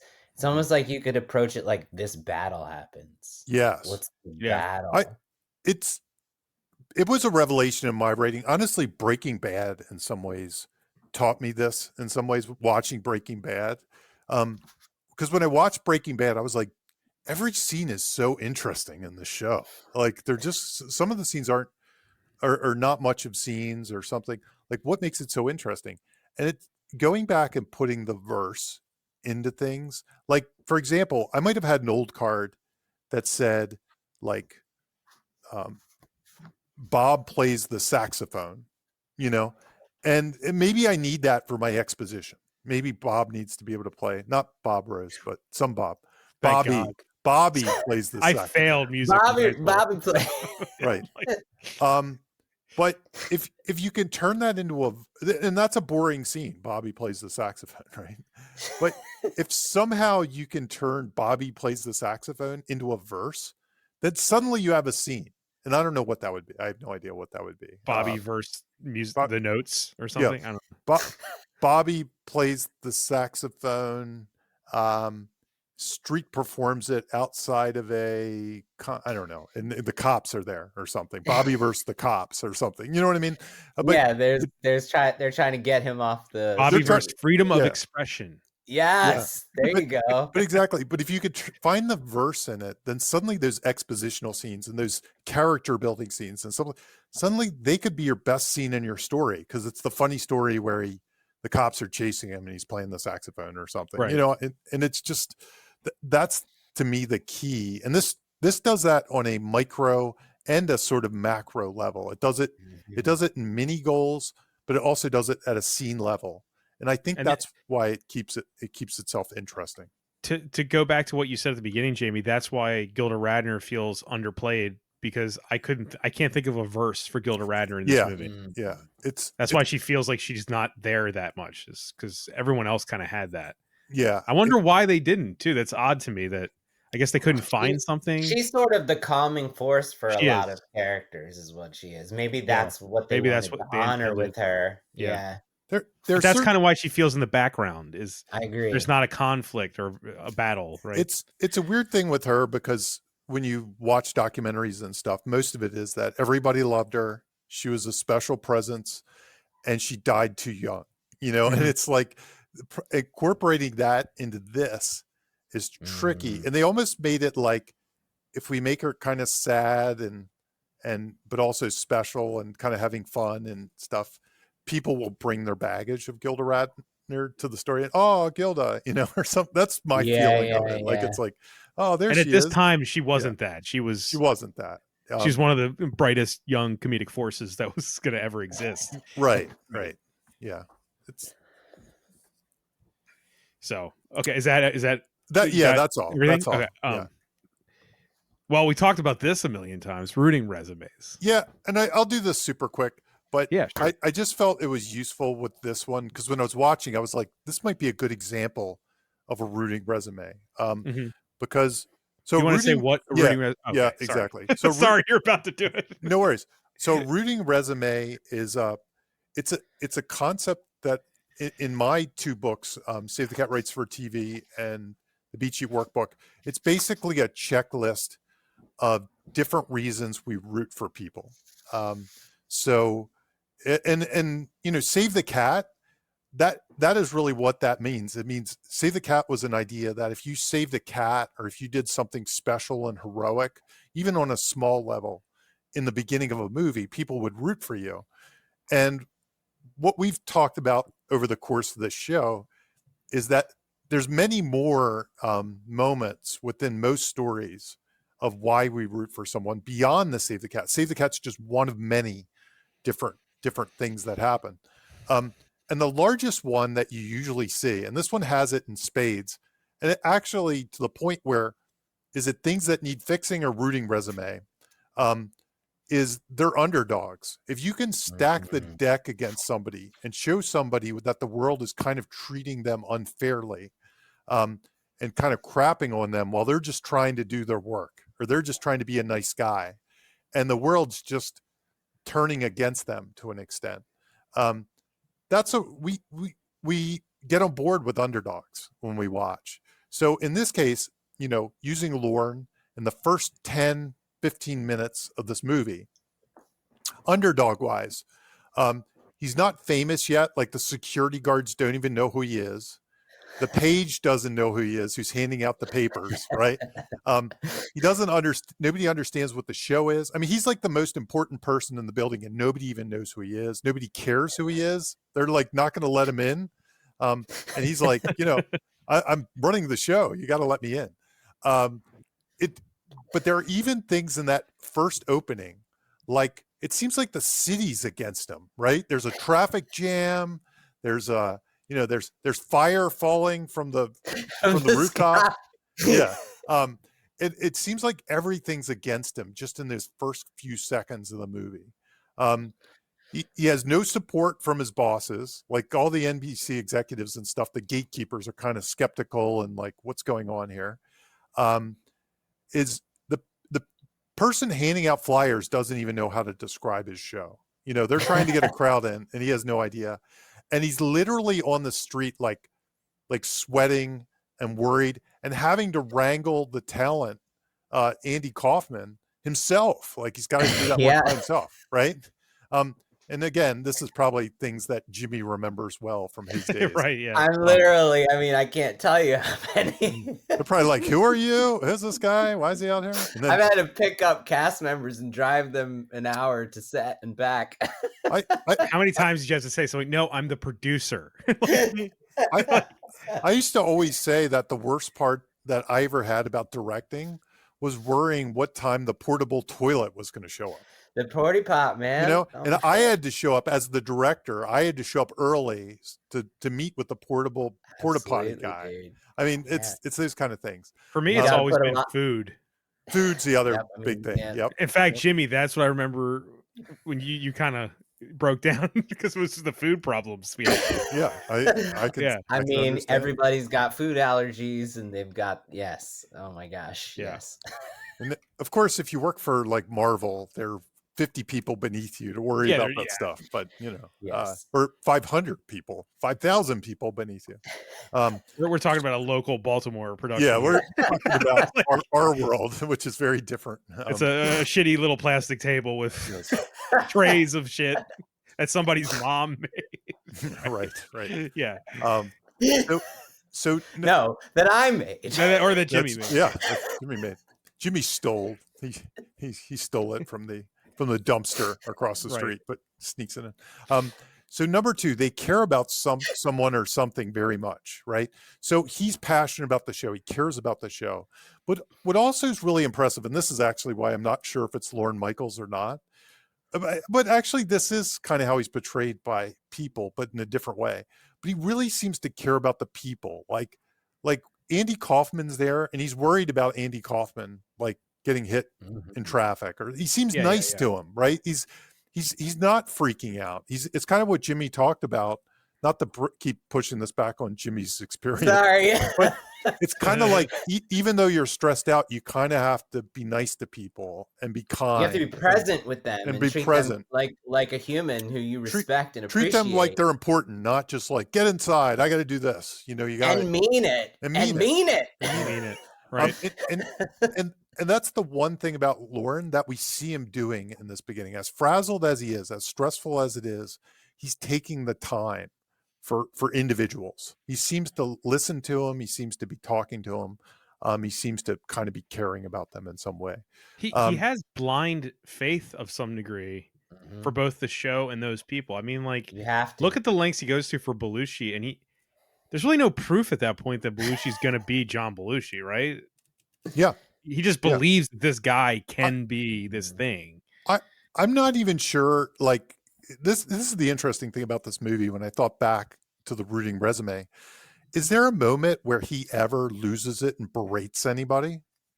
Nope, just the board. He just throws the production schedule. That's more himself. He tells Mike O'Donoghue to like shut up like 1 or 2 times, but he's not losing it. Yeah.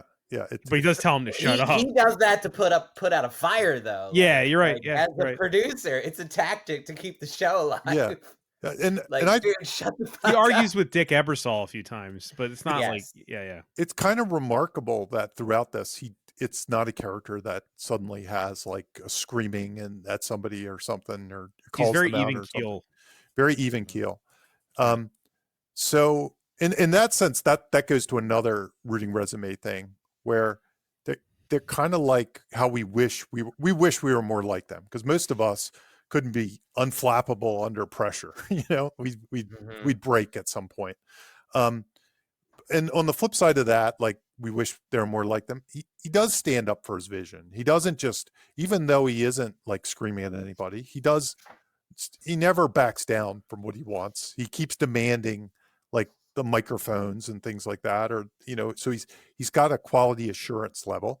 And he and also for that knows reason, he sucks at performing. That's he recognizes it. Yeah. That's true. He's honest with himself. Yep. He commands about that, at least. and yeah, right. And for all those reasons, I think he commands respect from the people. Like, nobody with the exception of the executives, all of his people kind of treat him with a certain amount of respect or belief in some ways. But so a couple of the other things is they do tend to be fun. A lot of times just making a character funny or fun or something like that. And he does throw jokes in there. He's constantly, his jokes are very sneaky. Like they kind of come out of nowhere some ways. He reminds me a little bit of an Aaron Sorkin character at times. Like when he's talking about the light bulb, for example, like he said, did they ever ask Edison, what it meant to harness the light bulb? But he has little jabs and little jokes and stuff like that. So he seems to be a fun kind of person to hang out with. He doesn't seem, like a hard person to get along with. They try to make their lives better. And in this part, he's hustling nonstop. He's negotiating, he's not giving up. He's negotiating with the suits. He's trying to make the show better. He keeps moving forward despite the setbacks. And I mean, it keeps happening over and over again in the early parts. And last but not least, we know their struggle. And again, this maybe somebody like Jimmy knows his struggle a little more, but he seems like a guy that's probably not sleeping, not eating, doing everything themselves. It's almost like they have to do everything themselves. And I think we've all felt that way on certain projects or something like that, where we're the only ones. If we don't do it, nobody's going to do it. Nobody cares as much as we do. And this ticking clock and the chaos of live television, like that's something I think we've all had a ticking clock experience at some point in our lives. There's been something we've had to get done. And we've only had an hour and a half or something, or 2 hours or a day even to get it done. So anyway, there are just some things that this script does really well. I thought rooting resume wise that we're really on board with him just because he's an underdog. He keeps trying, and we wish we could be anywhere near what he's like under all this pressure. And I think they do a good job with it. I wish just to believe in something like he does in this movie. Yeah, absolutely. Untrustworthy allies. This is my one of two book reports. Okay. So get ready. Strap in. So this one, we have actually only talked about this 4 other times on the show when I looked back at the list to make sure I wasn't treading the same territory. So I've come up with a new code for it based on our recent episodes, and I want to pitch it to you guys. Okay. So like, what is an untrustworthy ally? Well, it's forcing your hero to team up with and place their trust in someone who has been established as untrustworthy and volatile. And I'm calling this, because it really functions when I started deconstructing it, relationship tensity. Because our hero, our protagonist, they need them. They rely on these people, these characters, but they're simultaneously essential and a threat. First thing that comes to mind, Dante and Randall. Oh, dude, that's a great example. God, I mean, going forward, we could like start looking at that too with the regular individual tensity and then the relationship.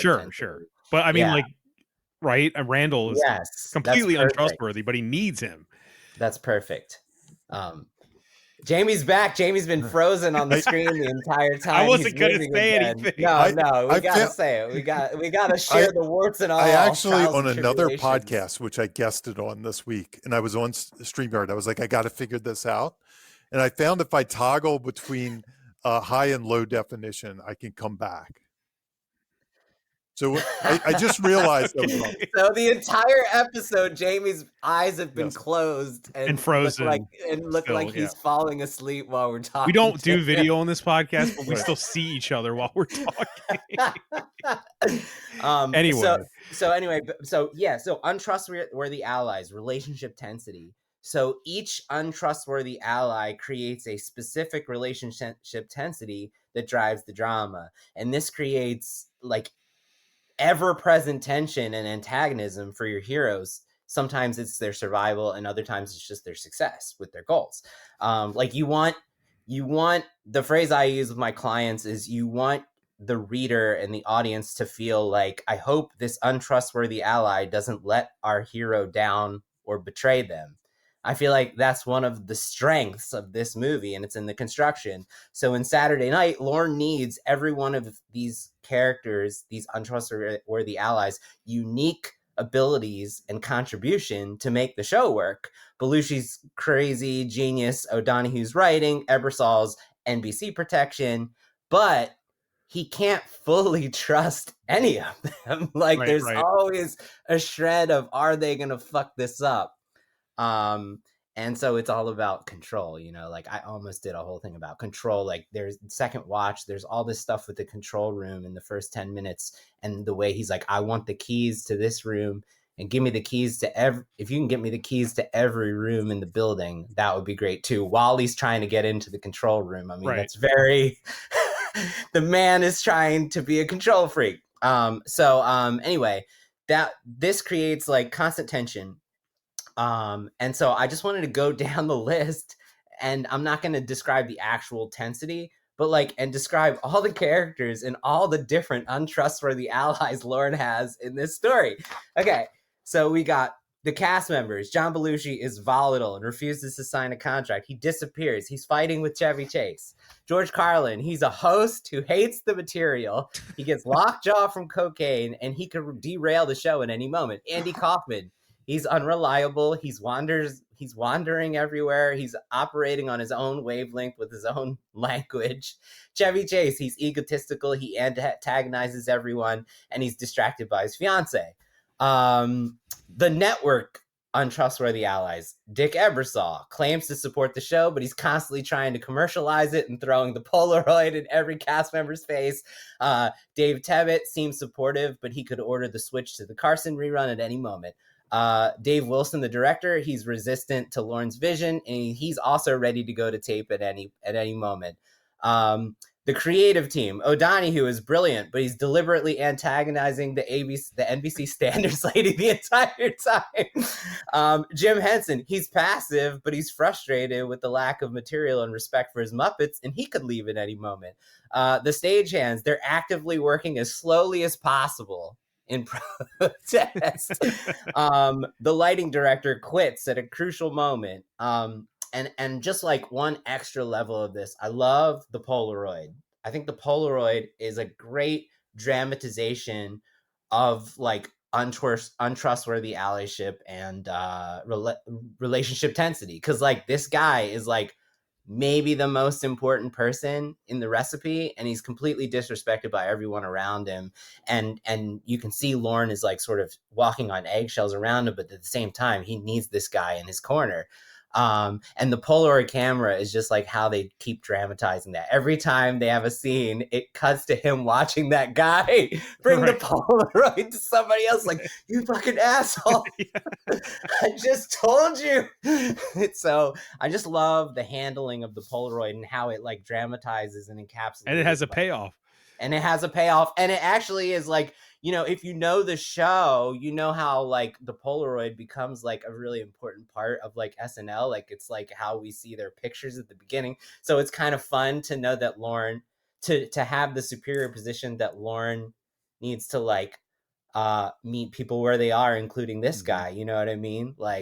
Meet a situation where it is. Yeah. I think when I think about it, the one thing that it's not a clean arc in that way, because we don't really talk about it, but Lorne has to learn how to meet everyone where they are, because they're all untrustworthy allies, but he learns and we learn that this chaos is the recipe. These untrustworthy allies, and why they're volatile, that's also why they're perfect for the show, and that's also what makes the show what it is. I think the whole movie is Lorne wrestling with that and ultimately coming to grips and peace with that chaos and the chaos of these untrustworthy allies. So it was just something that really stood out for me, why we feel all the things we feel about all these characters. But yeah, it's not something we talk about much on this show.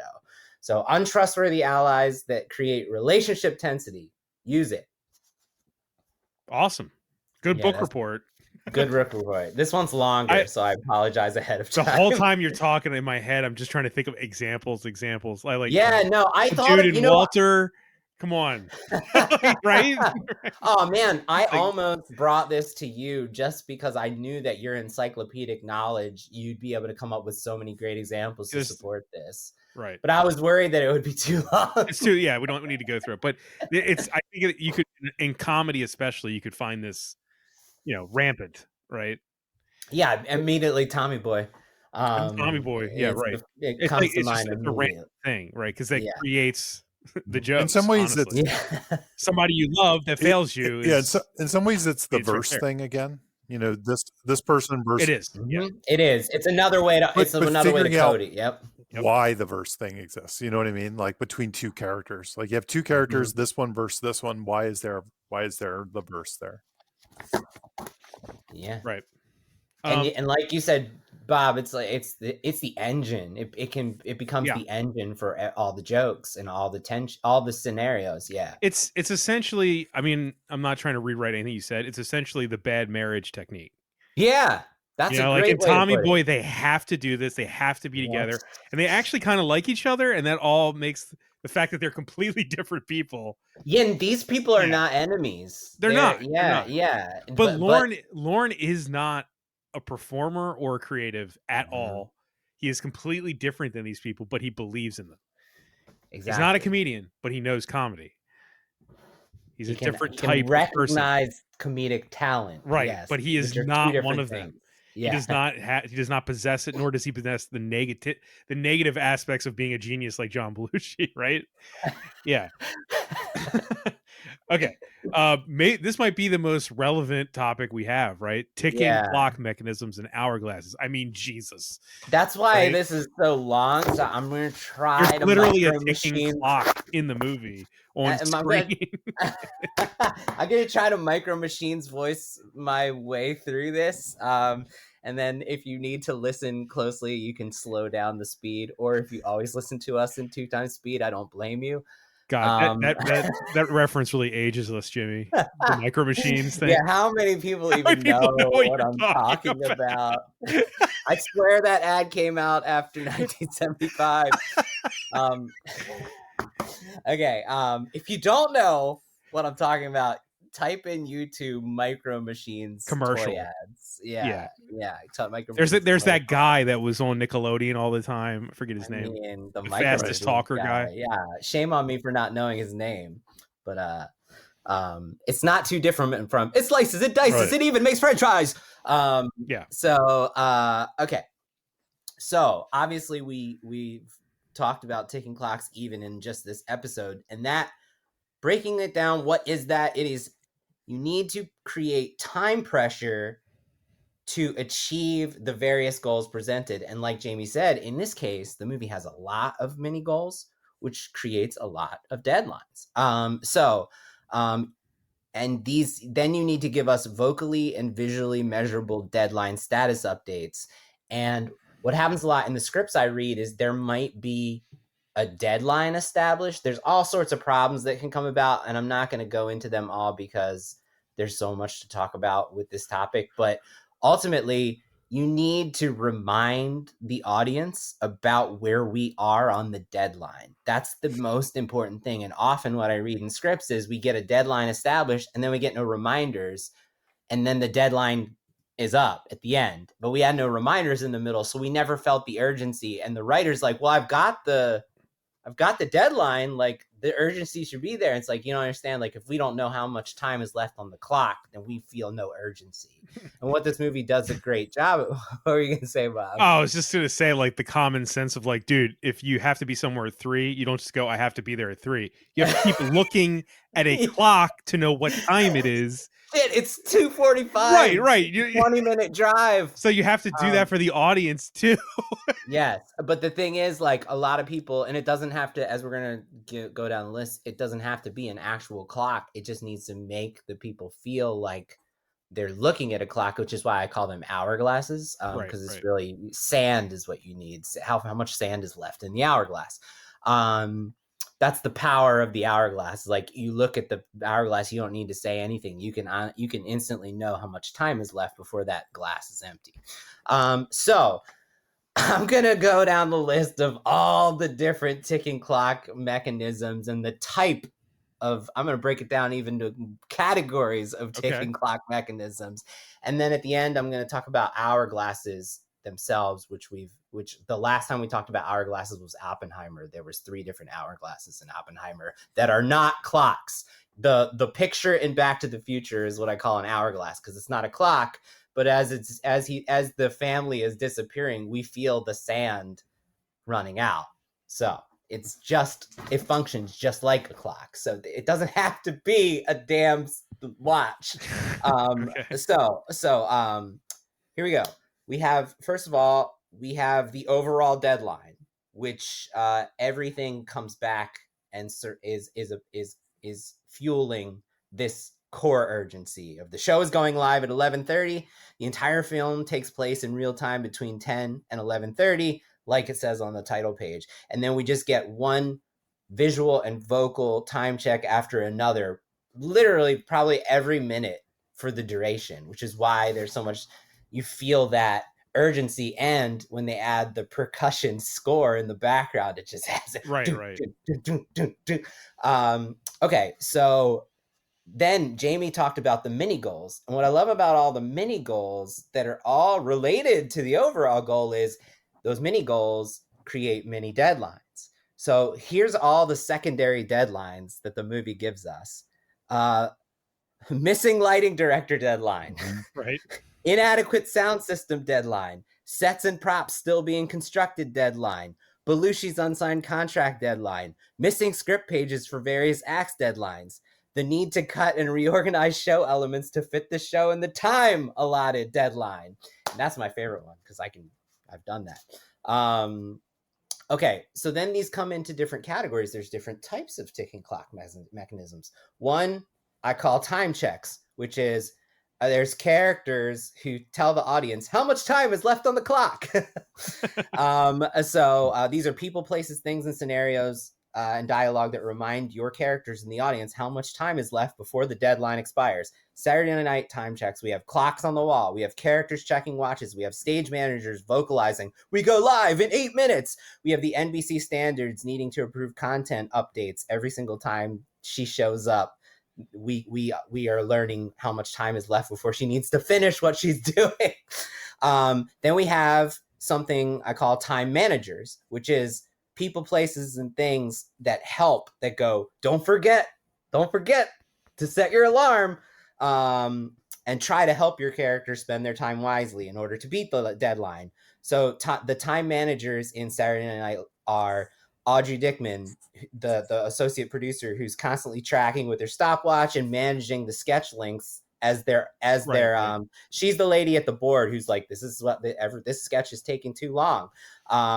The stage manager, Joe Dixo, calling out time warnings and coordinating the visual sketch transition. So he's trying to manage. He's like, they're not gonna meet their marks, and he's managing time. He's trying to help the time management. Barbara Gallagher, the associate producer, who's running interference. She's the lady with the dark hair that keeps coming through and trying to manage all that. Every single time she's on screen, she's managing time for Lauren. She's trying to help buy them time.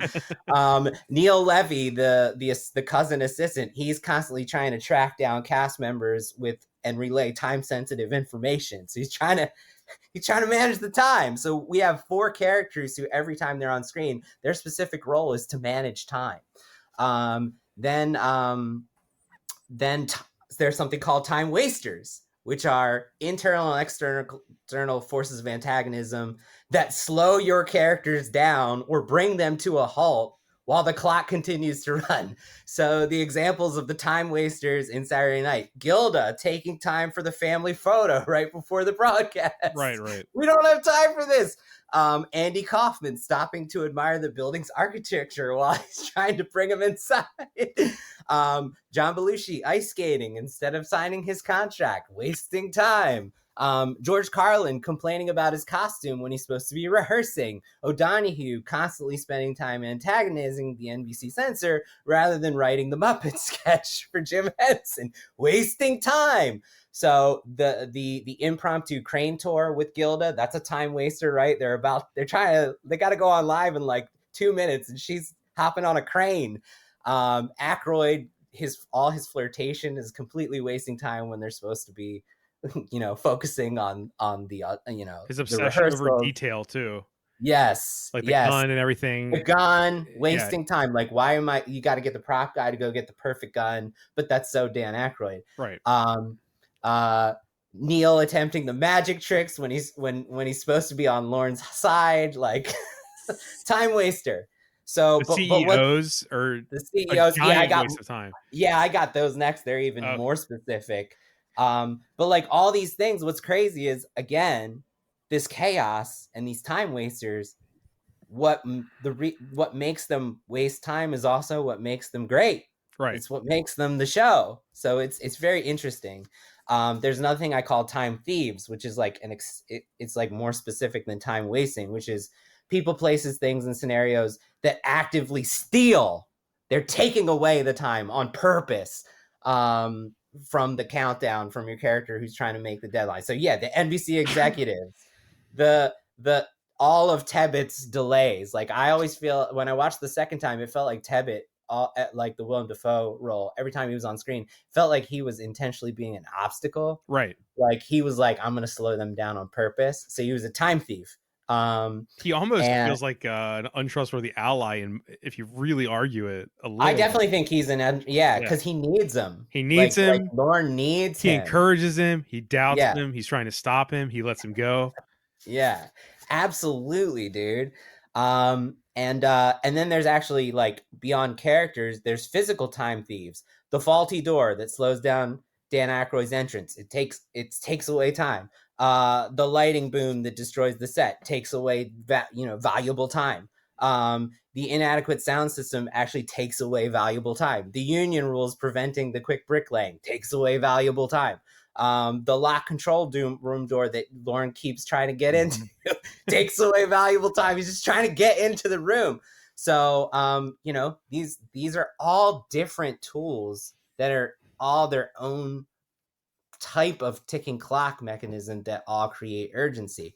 And then beyond that, there's something I call hourglasses, which is a shortcut to give the audience very quick understanding visually of how much time is left on the clock. So this movie has 3 great examples of hourglasses. And that is, number 1, the brick wall, as Jamie mentioned earlier. The brick wall, we can track it visually, and we know he's got to get that brick wall done before 11:30. And so every time we check in with the brick wall and it's not done, we're like, oh shit. Right. Like, we feel that urgency, like, oh, somebody help him. Somebody get on your hands and knees. And so we are just feeling that urgency every time we see the wall, and they just use it, and it gets closer and closer to being complete. And it functions exactly like the disappearing photo in Back to the Future. Nothing needs to be said. You look at it, you feel the clock counting down. The second one is the run of show board. Every time we look at that board and we learn more about the characters and the obstacles and all the things, we feel more and more like, oh shit, we're with Lorne here. Like, there's too much on the board. There's too much. There's not enough time for all this. So the board keeps becoming more and more of a sand in the hourglass feel. Like, he's got to take out sand. You know what I mean? Like, there's like too much sand. It's going to burst the hourglass. So I love how the story, every time we return to that board, we have more context to what the board means and why it needs to change. And it's all about time. So I think it's a great hourglass, a great visual, representation of the ticking clock. And then the third one is the Carson reel. And like Jamie said, that doesn't come in until midpoint. But what I love that's great and instructive about this movie is you can stack the clocks. I read so many scripts that just have one clock. Like, there's no urgency for anything. And like, people who are just starting out don't understand that you can have 4, 5, 6 clocks going at once. And that's what this movie does with all of the mini goals. We have all of these different clocks that are happening all at once. And as long as you give us an occasional, like I'm talking once every 10 minutes is all you need when you have 6 clocks. Every 10 pages, if you just give us a visual reminder of where we are with that individual deadline, we can keep up with them. And because we got all those other clocks to worry about, it doesn't feel like, oh shit, like we haven't looked at that Johnny Carson reel in a while. You know what I mean? Right, like right. all you need is like 3 reminders and you're good to go. It functions. So I love the Carson reel being locked in, and occasionally when shit's going bad and it feels like the show might not go on, they just zoom in on that reel. You know, there it is. Yeah. Just waiting. And even right before the show starts, right before 11:30, they click it on and it's rolling. We see it on the screen already playing the ramp up, and Lauren's like, what the fuck is that? And they're like, oh, that's just in case anything goes wrong. But that's like a great hourglass to remind us that deadline is coming, dude. And that's why you feel all that tension. So I just think that this movie is a masterclass in ticking clock mechanisms, which is not something I expected from this movie. And I'm sure that if I really tried, I could list even more, but those were the ones that I noticed while going through You didn't expect that? Not this many. I mean, okay. damn. Okay. Not I this did. many. I feel like that's what I was expecting most about this episode. Yeah. Even. I think I forgot that it was a real-time story. Oh, okay. I think All that's what happened. I like got 2 minutes in and I was like, oh shit, this is a real-time story. It's Yeah, like, yeah. You know what? You know what's interesting yeah, is when I was listening to you talk about the ticking clocks, it kind of reminds me of Dread Flags in some ways, because it's its own version of it. Because Yeah. Dread Flags they're kind of red flags to the audience to worry, like, uh-oh, you know, it's kind of like this just kind of thing that keeps ticking up your own personal worry meter, you know. And ticking clocks reminders kind of do the same thing. Time wasters do the same thing, because as an audience member, we're like, this is a waste of time. We only got 10 minutes, you know. And it's kind of a red flag or red flag to the audience. It's very similar. Yeah. But then you have those time managers, when they show up, you're like, oh, they're trying, and you feel that, like, yes, like follow their advice, like don't forget to set your alarm. You should heed their advice. It's like it's kind of like in a horror movie when they say, don't go down the scary road, and they do, and you're like, you shouldn't go down the scary road. Listen to them. And you feel that. You feel that. Yes. So, yeah. Do you think we could track these in other movies that were real time? Probably. Absolutely. I mean, they're not all going to be good, but you know. I think we could track them in really any movie. But I'm not going to do that. I don't know if you guys even remember way before 24. Do you remember the movie Nick of Time? That was the Johnny Depp, right? With Johnny Depp and Christopher Walken, and they advertised it on being in real time. That's right. That was the whole point of the movie. I'd love to put these memechanisms, watch that again, and think about this. Yeah, it's one of those things like Nick of Time. It shows you how these kind of points are meaningless. But when 24 came out, I was just like, that's just Nick of Time. They're just doing the same thing, you know. The same thing. They're just and I mean, really. You know what pisses me off about Nick of Time is Johnny Depp wasn't named Nick. Oh. Nick of Time. Yeah, what are they doing? Come on, man. Come on, it's right there. Come on, it's so right I mean, there. really, it goes back to, you know, as cool as I was saying, oh, that's just Nick of Time all over. I mean, the truth is, like in film school, one of the first films they show you is High Noon, which is the same thing. It's it's real time. Yeah. It's like the first one that did it in that. I mean, it probably wasn't even the first one, but it was the first one that made a splash that did it. And it was, that was the purpose, was like, it's real time. The clock's ticking. The bad guys are coming. What's he going to do? You know, it's that kind of story. Nick of Time. I just remember Nick of Time and Micro Machines, dude. Yeah, there you go. That's the audience assignment. Go look up that commercial and watch Nick of Time. That's weird, Johnny Depp, when Johnny Depp was playing Everyman, and you got the feeling he didn't want to play Everyman, and it's just kind of strange. Before the Pirates days. Before he started to wear funny hats and eye patches. Okay. Right. before Burton Yes. got its stranglehold. Yeah. Okay, so that's the end of our topics for Saturday night. But we do have a listener question, right? Yes. This is all just one person, right, Jimmy? Mm-hmm. Yeah. Okay. I'm going to read this listener question for the three of us. This is from David Stern. It seems that in a lot of movies we watch, ones that are Hollywood cheeseburgers types, exactly what we are aiming for, that the third act represents a much smaller piece of the pizza than Save the Cat would indicate. We know that Save the Cat is more of a tool for writing and less of a template we should be trying to retrofit to pre-existing movies. But I wanted to get your thoughts on something that seems like a prevalent practice. In the case of Legally Blonde, for example, Elle's all is lost moment comes with 17 minutes left of runtime, and her break into 3 comes with 12 minutes remaining. This is just one case, and I wish I could think of more examples, but I'm curious to hear your thoughts on these shorter third acts. Thank you so much, David Stern. Okay, Jamie, I'm gonna let you. So, Yeah, Jamie. on Yeah, that. so there's Yeah, go there's a for couple it. things there. One is and honestly, you showed me this question probably a month ago, but I didn't research it. I should have looked up Legally Blonde just to double check that that's what it is, because of course Blake used Legally Blonde in his book, right? And what's interesting about Legally Blonde, using that as a kind of example, the one criticism I have of Blake's first couple books was he really bent over backwards to make the numbers hit the numbers, like to the point where I'm like, that's not the All Is Lost. So if you're telling me that he didn't do that with Legally Blonde, it's kind of interesting. Now I need to go back and look at it, but I apologize, I haven't looked at it. So, you know, if I'm curious about that for one. It's weird though.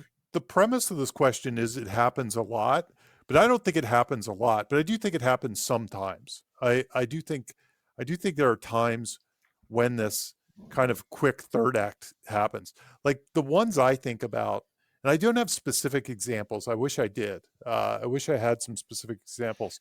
But I think of like romantic comedies where the breakup kind of happens and then Adam Sandler has to show up on the airplane and play his guitar. And that's really all there is to the finale kind of thing. Like there's not much more than playing the guitar and singing the song and, you know, a reconciliation. And so it does happen in certain stories. And sometimes we can get bent over backwards with complicating those kind of stories to have a too much in the All Is Lost section. But when I see Hollywood movies, I kind of see the opposite these days, where these days, but maybe not. Absolutely, maybe not in even the like 10 '80s and years stuff. ago. I see the opposite, where like, and honestly, all Hollywood movies are huge. Like we talked about this movie today.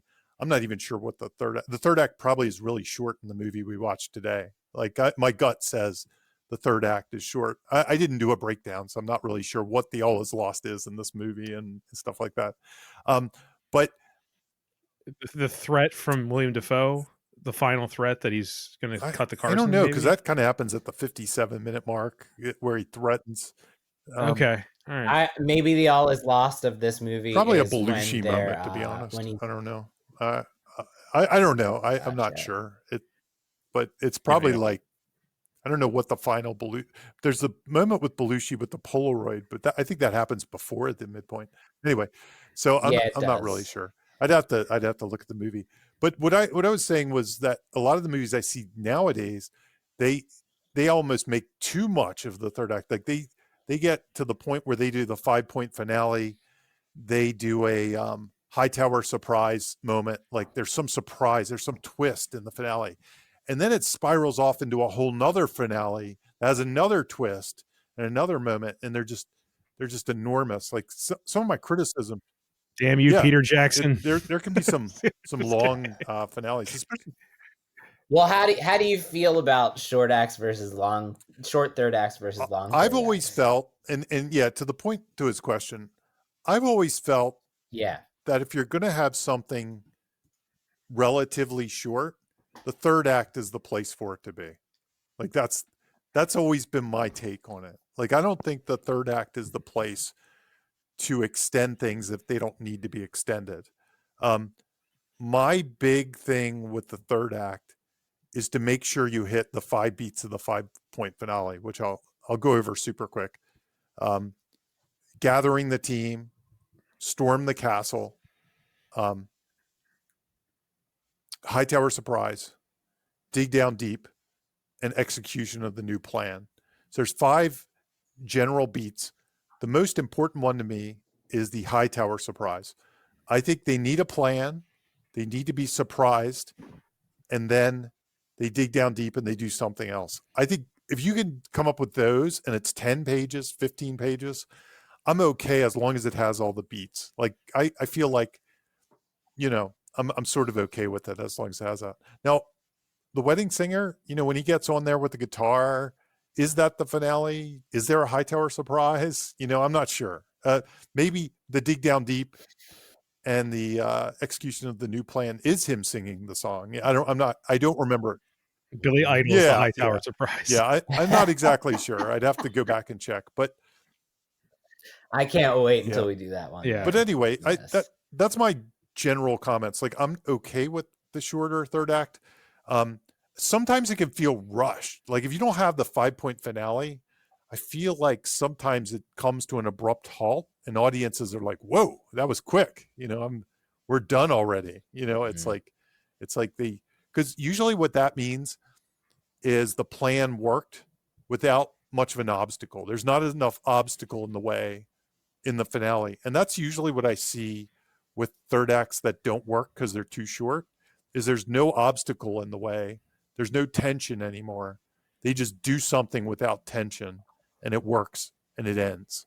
And that's the danger I see with the short finale. But if you have an obstacle, if you show somebody stressing against the obstacle, if you show someone using tactics against the obstacle, thinking on their feet, showing that they've arced, and it's only 10 or 12 pages, I mean, I'm okay with that. That's kind of the way I feel about it. It's a courtroom comedy, but I think my cousin Vinny almost has the same amount of runtime as Legally Blonde, I'd be with almost interested the to see same what that result. is. Yeah. Because it's a quick turnaround when he realizes the thing. Same with Liar Liar, even, you could argue. Yeah.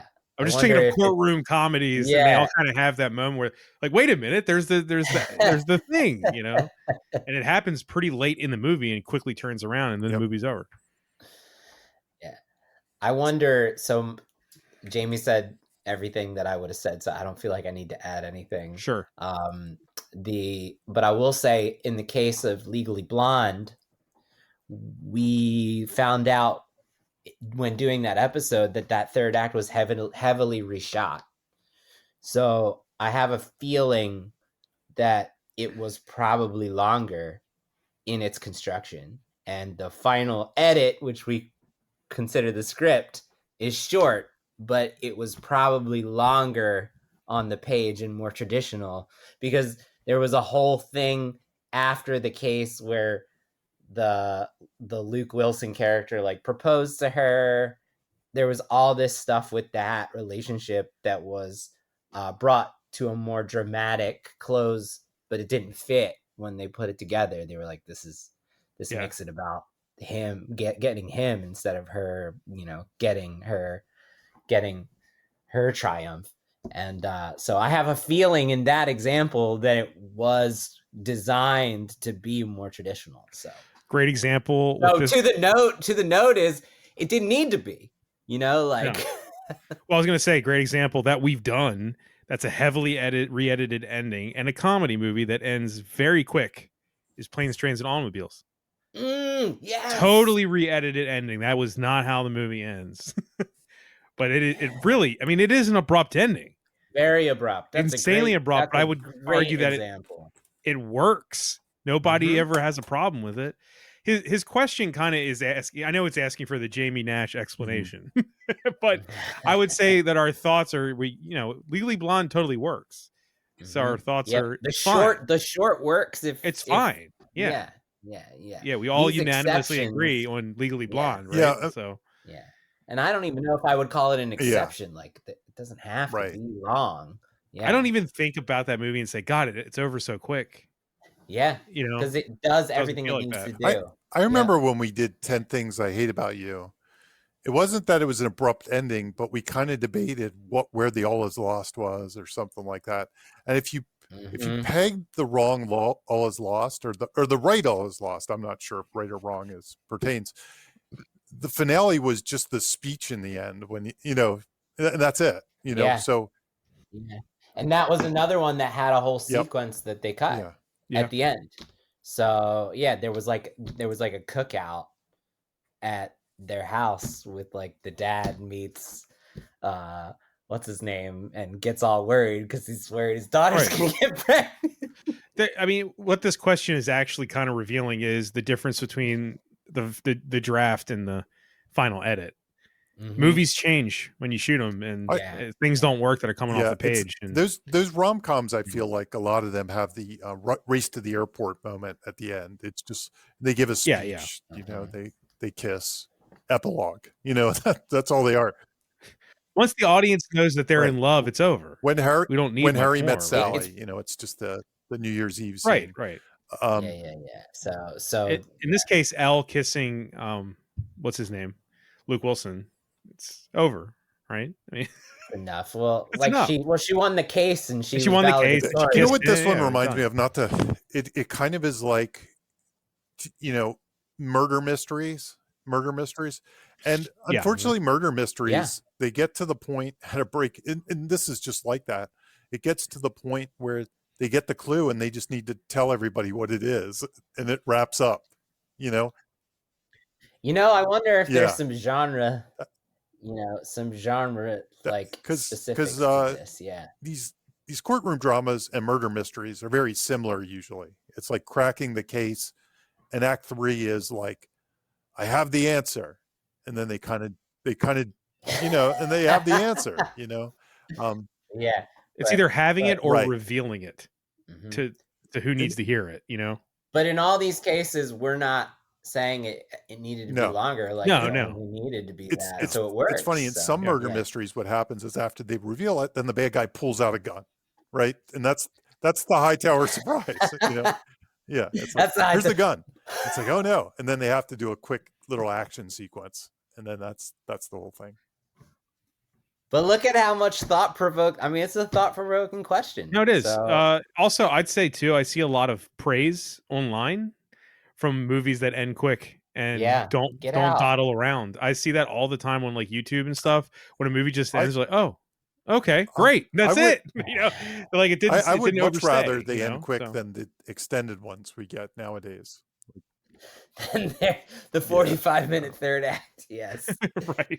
With 2 gathering the teams, 2 Hightower surprises, 2 dig down deeps, yes. Make it like some kind of rule, like don't show the happily ever after. You don't. Yeah. We get it. They're gonna be happily ever after. You don't need to show them buying a house and getting a car. And I always wonder about those happily ever afters. Like it's always a debate because sometimes they're always cliche. You can almost always figure out what they are. But sometimes you like to see them, and sometimes you're like, "Would I miss it?" no, I agree. And then but nowadays it's like, what's the one movie I was watching? Cordially Invited, the Will Ferrell movie on Amazon, right? Okay, very okay movie. I mean, just kind of by the numbers. It's kind of a head scratcher, like that Reese and Will did the movie a little bit, but it's fine. It's not a bad movie. But then they have this extended post-credit musical number. And I'm like, first of all, we're not in the theater, so we're not sitting there like watching the credits. And it's just, there's just something like they didn't read the room by making this like very long and like something that would have cost them a lot of money to do this, like everybody singing and dancing. And I don't know. It was a head scratcher. It was like, who decided to do that? I was like, this is kind of weird, but to bring up the same franchise again, I would say that like a happily ever after that I want to see is Clerks 2, which is basically them rebuilding and re-putting together the the convenience store. Like that's a good happily ever. Like you could get that they're going to do that from their dialogue, but I want to see that. I want to see them back in I'm their element working with a again, right? client right now who has a horror script that's a little different. Like it's a horror script, but from a different point of view. I'll try to not give away anything by saying this. And they first ended it with the typical like they survived the horror, you know, and then a hand comes out or whatever, you know, the kind of typical thing. Or it's and they went back and they thought about it, and then they added like 6 months later, which you usually don't see in a horror movie unless it's like going to be Freddy Krueger where they get sucked through the door or something like that. But for their story, and my gut would have said, you don't do an epilogue for this kind of movie. You know, you don't like, imagine if Shaun of the Dead, you know, it's kind of like something like that, you know, but yeah, right. Because of the different POV, it almost made sense in this story to have the epilogue. Like it was like, it showed the difference between it and the normal take on this kind of horror movie to have the epilogue. So you never know. Sometimes these things work. No hard rule. No hard rule. Yeah. It feel right. Yep. It feels right. It's right. If it feels right. If it feels right, it is right. David, thank you for your question. Yeah, that was seriously. Look, we talked about it for like 10 minutes. Yeah. If anyone has other questions, we've got another one ready to rock for next episode. So thank you. If anyone has other questions, you can message us at writersblockbusterspodcast@gmail.com. Awesome. I think that's everything for now, guys. See you next episode. Thanks, everyone. Bye. Hey, this is Bob Rose, and thank you for listening to Writers Blockbusters. If you'd like to financially support the show, please consider joining my Patreon. I've been producing the podcast for several years completely out of pocket, and I'd like to keep producing it ad-free and no longer at a loss. If you'd like to help, head on over to patreon.com/Bob Rose Sucks. That's right, Bob Rose Sucks. And if you want the one and only Jimmy George to help polish up that writing project you're kind of struggling with, head on over to scriptbutcher.com. As a listener, you already know he's the best there is, scriptbutcher.com. You can also support the show by simply sharing it or leave us a review on Apple Podcasts. We appreciate both. Thank you for listening, and see you next episode.